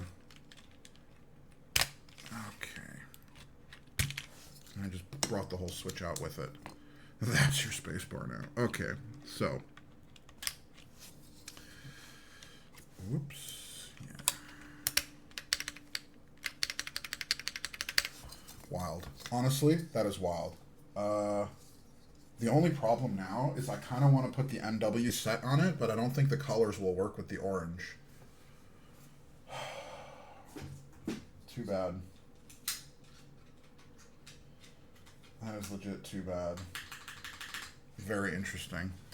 You think it will, huh? I'm available for consultant work, DM me. Wild. If this tier's higher than Kronos, I'm going to boycott. So we'll rebalance the list. Once we get all the way through, we will rebalance the list once we have the whole list. Orange and brown work, huh? You know what? I might actually do a switch. I might do a switch. You know what, guys? I might do the switch. I'll do it after stream, but I'm not against it. I'll try it for sure. I do think the spacebar sounds better, which is a very interesting... Like, I would never have expected that, Nana. Wild. Like, wild. Alright, so, for me, this goes here. I think the alphas are phenomenal. I love the alphas on the Pangea Mini. My problem is the spacebar. I think the spacebar is a bit weak. I've tried it in a few different configs. I was not able to get the spacebar to a place that I was super happy with it. Basically, every time, the spacebar is different variations of but like it never really impressed me. The other thing is that it is similar to the F2, where this it's a bit finicky on switches. I was not able to get a satisfactory sound out of this with a wide variety of switches. I had to like tinker with it a bit, and I ended up finding that Cherry was my favorite config on it. And so usually when a board lacks flexibility on switches to my taste, it gets a few knocks. The reason I'm placing it higher, for me at least, is because I really like the look. I think it's a beautiful board. I really like how it looks, and I really like how it feels, typing-wise. It's just on sound.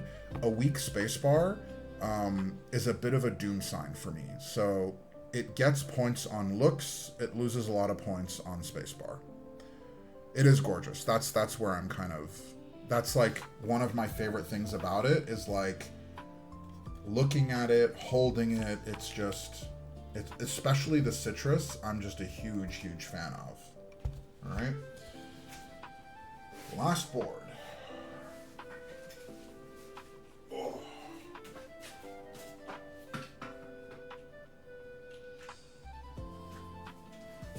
Okay.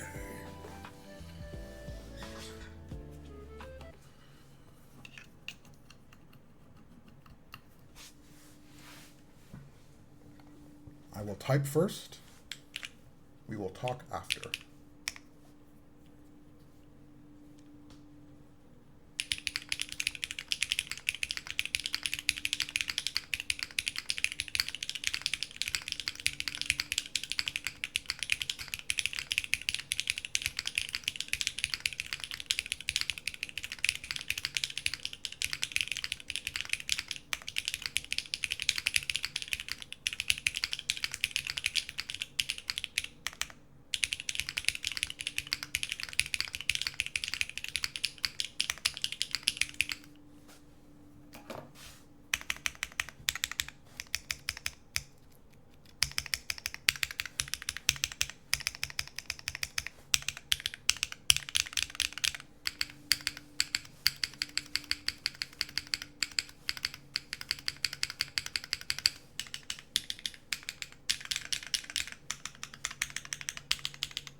This was the oblique with GMK Honor Dark with the new Keycap Crepe switches, which are extremely loud switches, on a carbon fiber plate. And this is the oblique with a stainless steel back, obviously fingerprinted, red-brown colorway, R1. I love this board.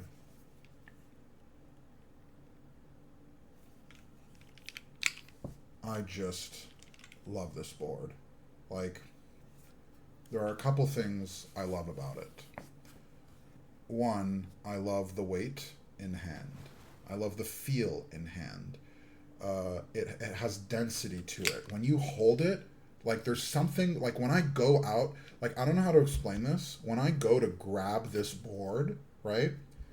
Like, it just, like my fingers grip around it perfectly. It feels nice. It has a heft to it. Like the edges are all slightly chamfered, so nothing digs into my hand. I'm able to grab it, right? It has weight. And then, hold on, Fifi, chill. And then I place it, right? Feels nice and solid when I place it. I look on the desk, right? And you see the angles here. When I look at it, these angles kind of shine up all nice and pretty to me, right? Then I sit down and I hold it like this and I type on it.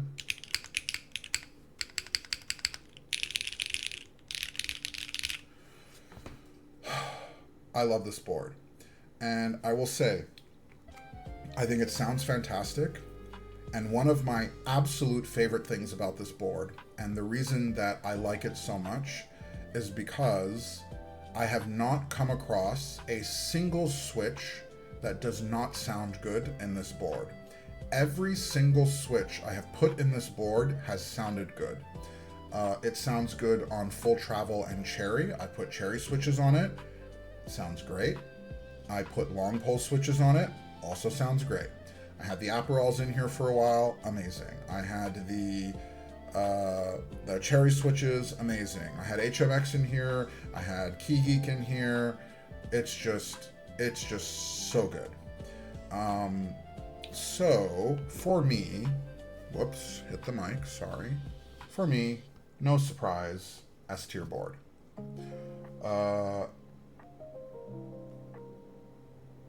Now, there is one knock against it, and for that reason, I would put this on the lower end of S tier, as like slightly behind Parabolica, and that is that the stock carbon fiber plate that came with this board bottomed out. And so for those of you that don't know, Bull typically has two different templates for his plates.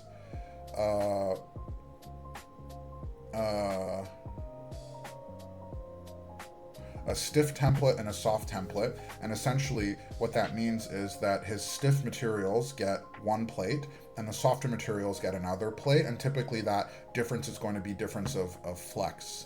And so the carbon fiber plate was on the stiff material, which had more flex in the whatever gasket mounting tabs or whatever.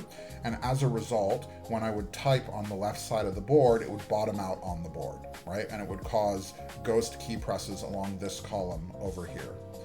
What I ended up having to do was getting a carbon fiber plate cut with the soft plate template, which is currently the plate that I have in here. Now, this is a problem that is unique to the carbon fiber plate. I didn't get this problem on the alu plate.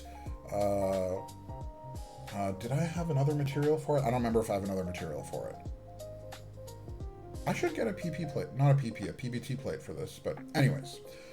So the alu plate was great. The carbon fiber plate on the other template was great.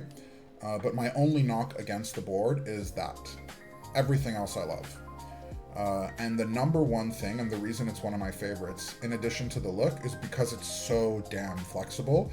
I've been able to throw so many different switches on it, and it just works every time. Yeah, Wish, this is Honor Dark. Now, if we go back to the list, I'm trying to see if there's, what would I recalibrate now that I'm looking at it?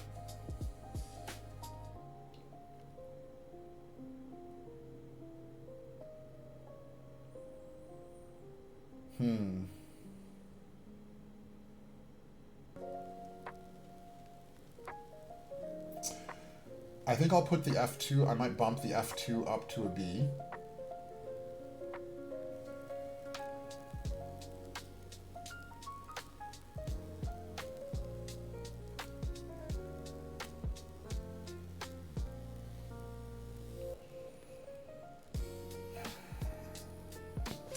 Do you have a favorite 60% layout after owning so many? WinKey, WinKeyless, HHKB, or true HHKB?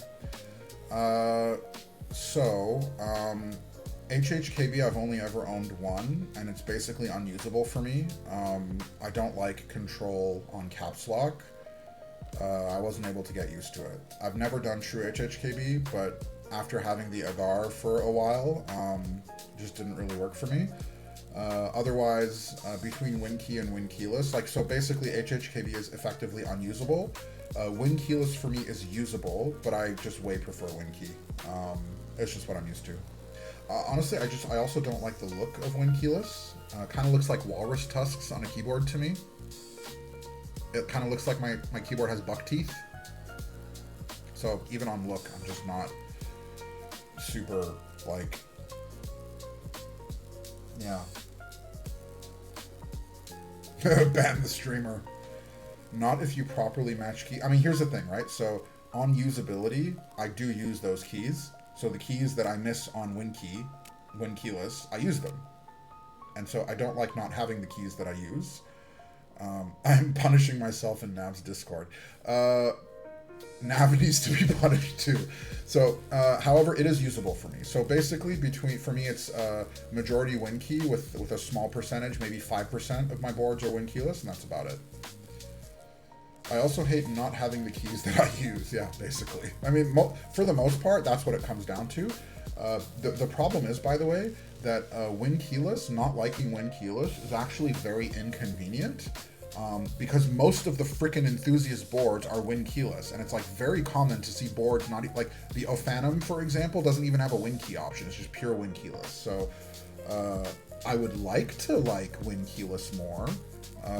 It's just taking a little bit of difficulty for me.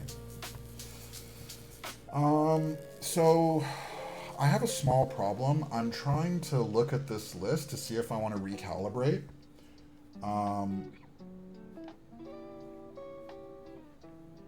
And for the most part, I don't think I do.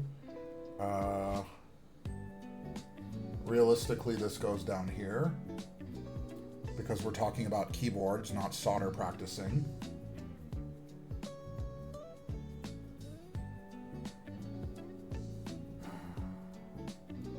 The only thing is with the Chronos 60, I'm kind of debating its position a little bit. There's a part of me that wants to bump it up to B tier, because there's nothing really wrong with it. Like, the spacebar is a little bit weak on some configs, but like you can kind of get around that. And I think it is a lot more consistent sounding. Like, all the other boards that are here have a little bit of an inconsistency to them, whereas the Chronos 60 doesn't. The problem that I have with Chronos is that it doesn't spark joy for me. That's the problem that I have with it. It's like, I don't know, like the Zas,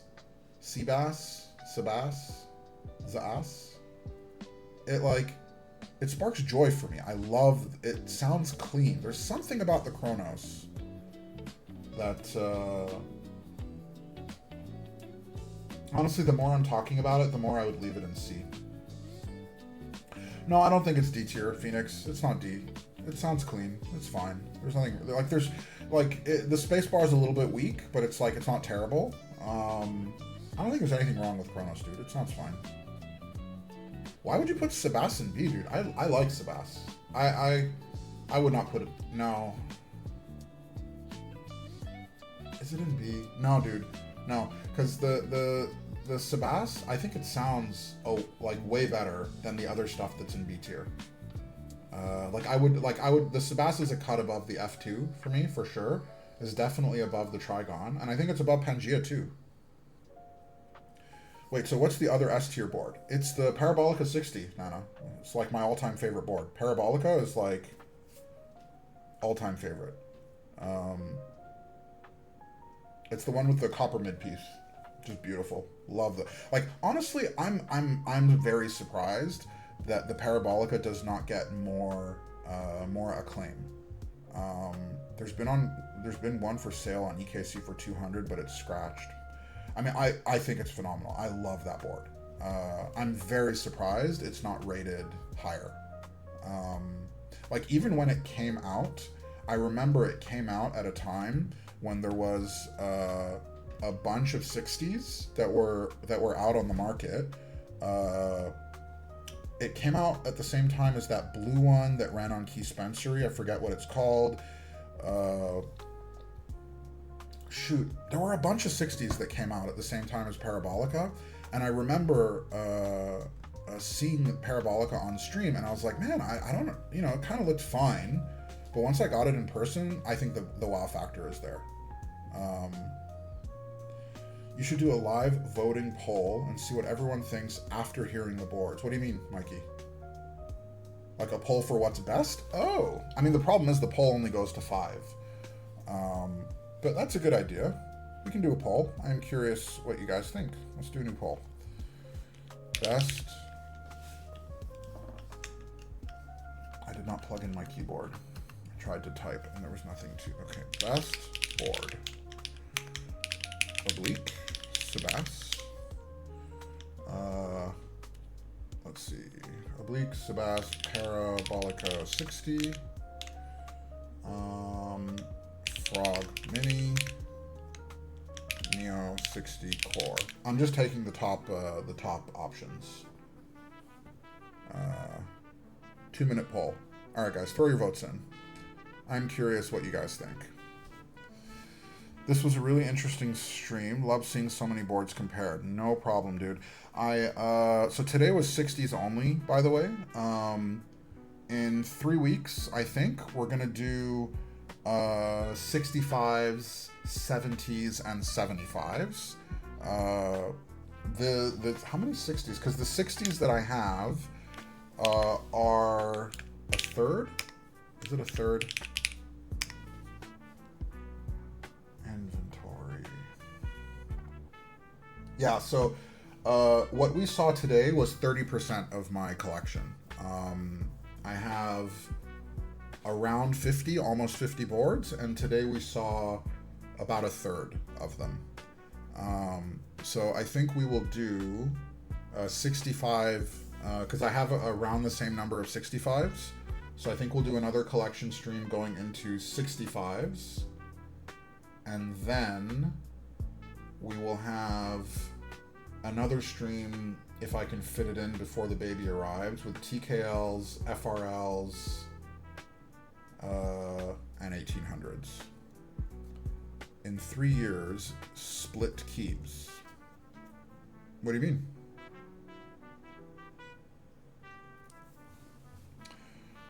That site, it had live voting poll. Your tier list site. Oh, it had live vote. Okay, I did not know that. Oh, it's asking me to log in, Mikey. I don't know how to do it. Sorry, dude. I wonder what will be heavier, Nav's average TKL or the baby. We'll see. It might be a TKL, maybe. Because I think my heaviest TKL. Interesting. Oblique 1, Parabolica 60 right after. So we have 4 votes on Oblique, 3 votes on Parabolica, 2 votes on Frog Mini, 1 vote on Sebas. I wonder if Wish was the vote for Sebas. Probably. It was a joke. You mentioned how in 3 weeks you will showcase different keeps. Oh, okay. I feel like split are rare. I don't actually have any splits, 3D. I had 1 keyboard. Actually, no, I don't have any splits at all. I had a Neo Ergo, which is the closest I had, but I sold it. Gave it away? Traded it. I traded it. With Mikey, actually. Great idea. Looking forward to your other lists, and I just found one Parabolica for sale and bought it. So no dinner for me tonight, and it is your fault. Where'd you find the Parabolica, dude? You found an in-stock Parabolica? Where? I didn't even know you could get in-stock Parabolicas. Prototypist. Wow. Prototypist.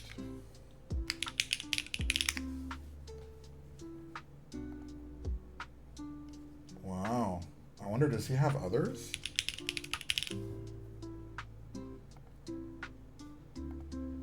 Oh my god, you bought the last one. That is so funny. What color did you get? That is so funny. It was the last one. It is... Oh my god, dude, I wanted the orange one so bad. If there was an orange one in stock on Gion, I would have gotten it. But by the time I went, they only had blue and grayish. The orange is beautiful. Which, what was the config? What was the weight? Because the orange, you can get it with coated brass that's black or with copper.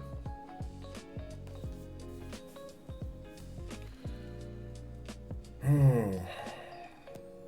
Wild. Kit 2. It's not showing for me when I click Kit 2. Oh wait, hold on. Yeah, it doesn't, it just... Oh, okay, sorry, you're right. I scroll down. Kit 2, in orange, wing key, brass midframe. Interesting.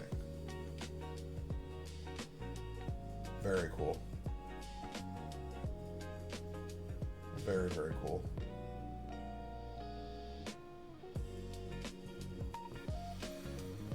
There is an orange Parabolica wing keyless without copper on Gion with black coating. Interesting. It's a great board.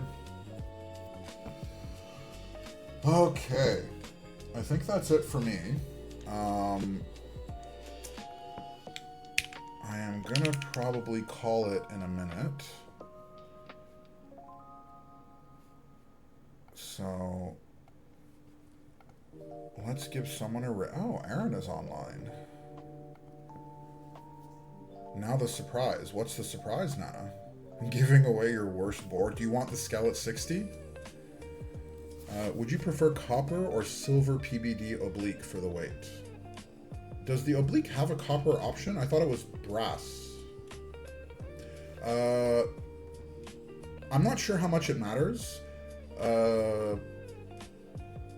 I know that the weight will potentially change the sound slightly. So going from brass going from brass to steel would potentially change the weight, the sound slightly. If there was a choice,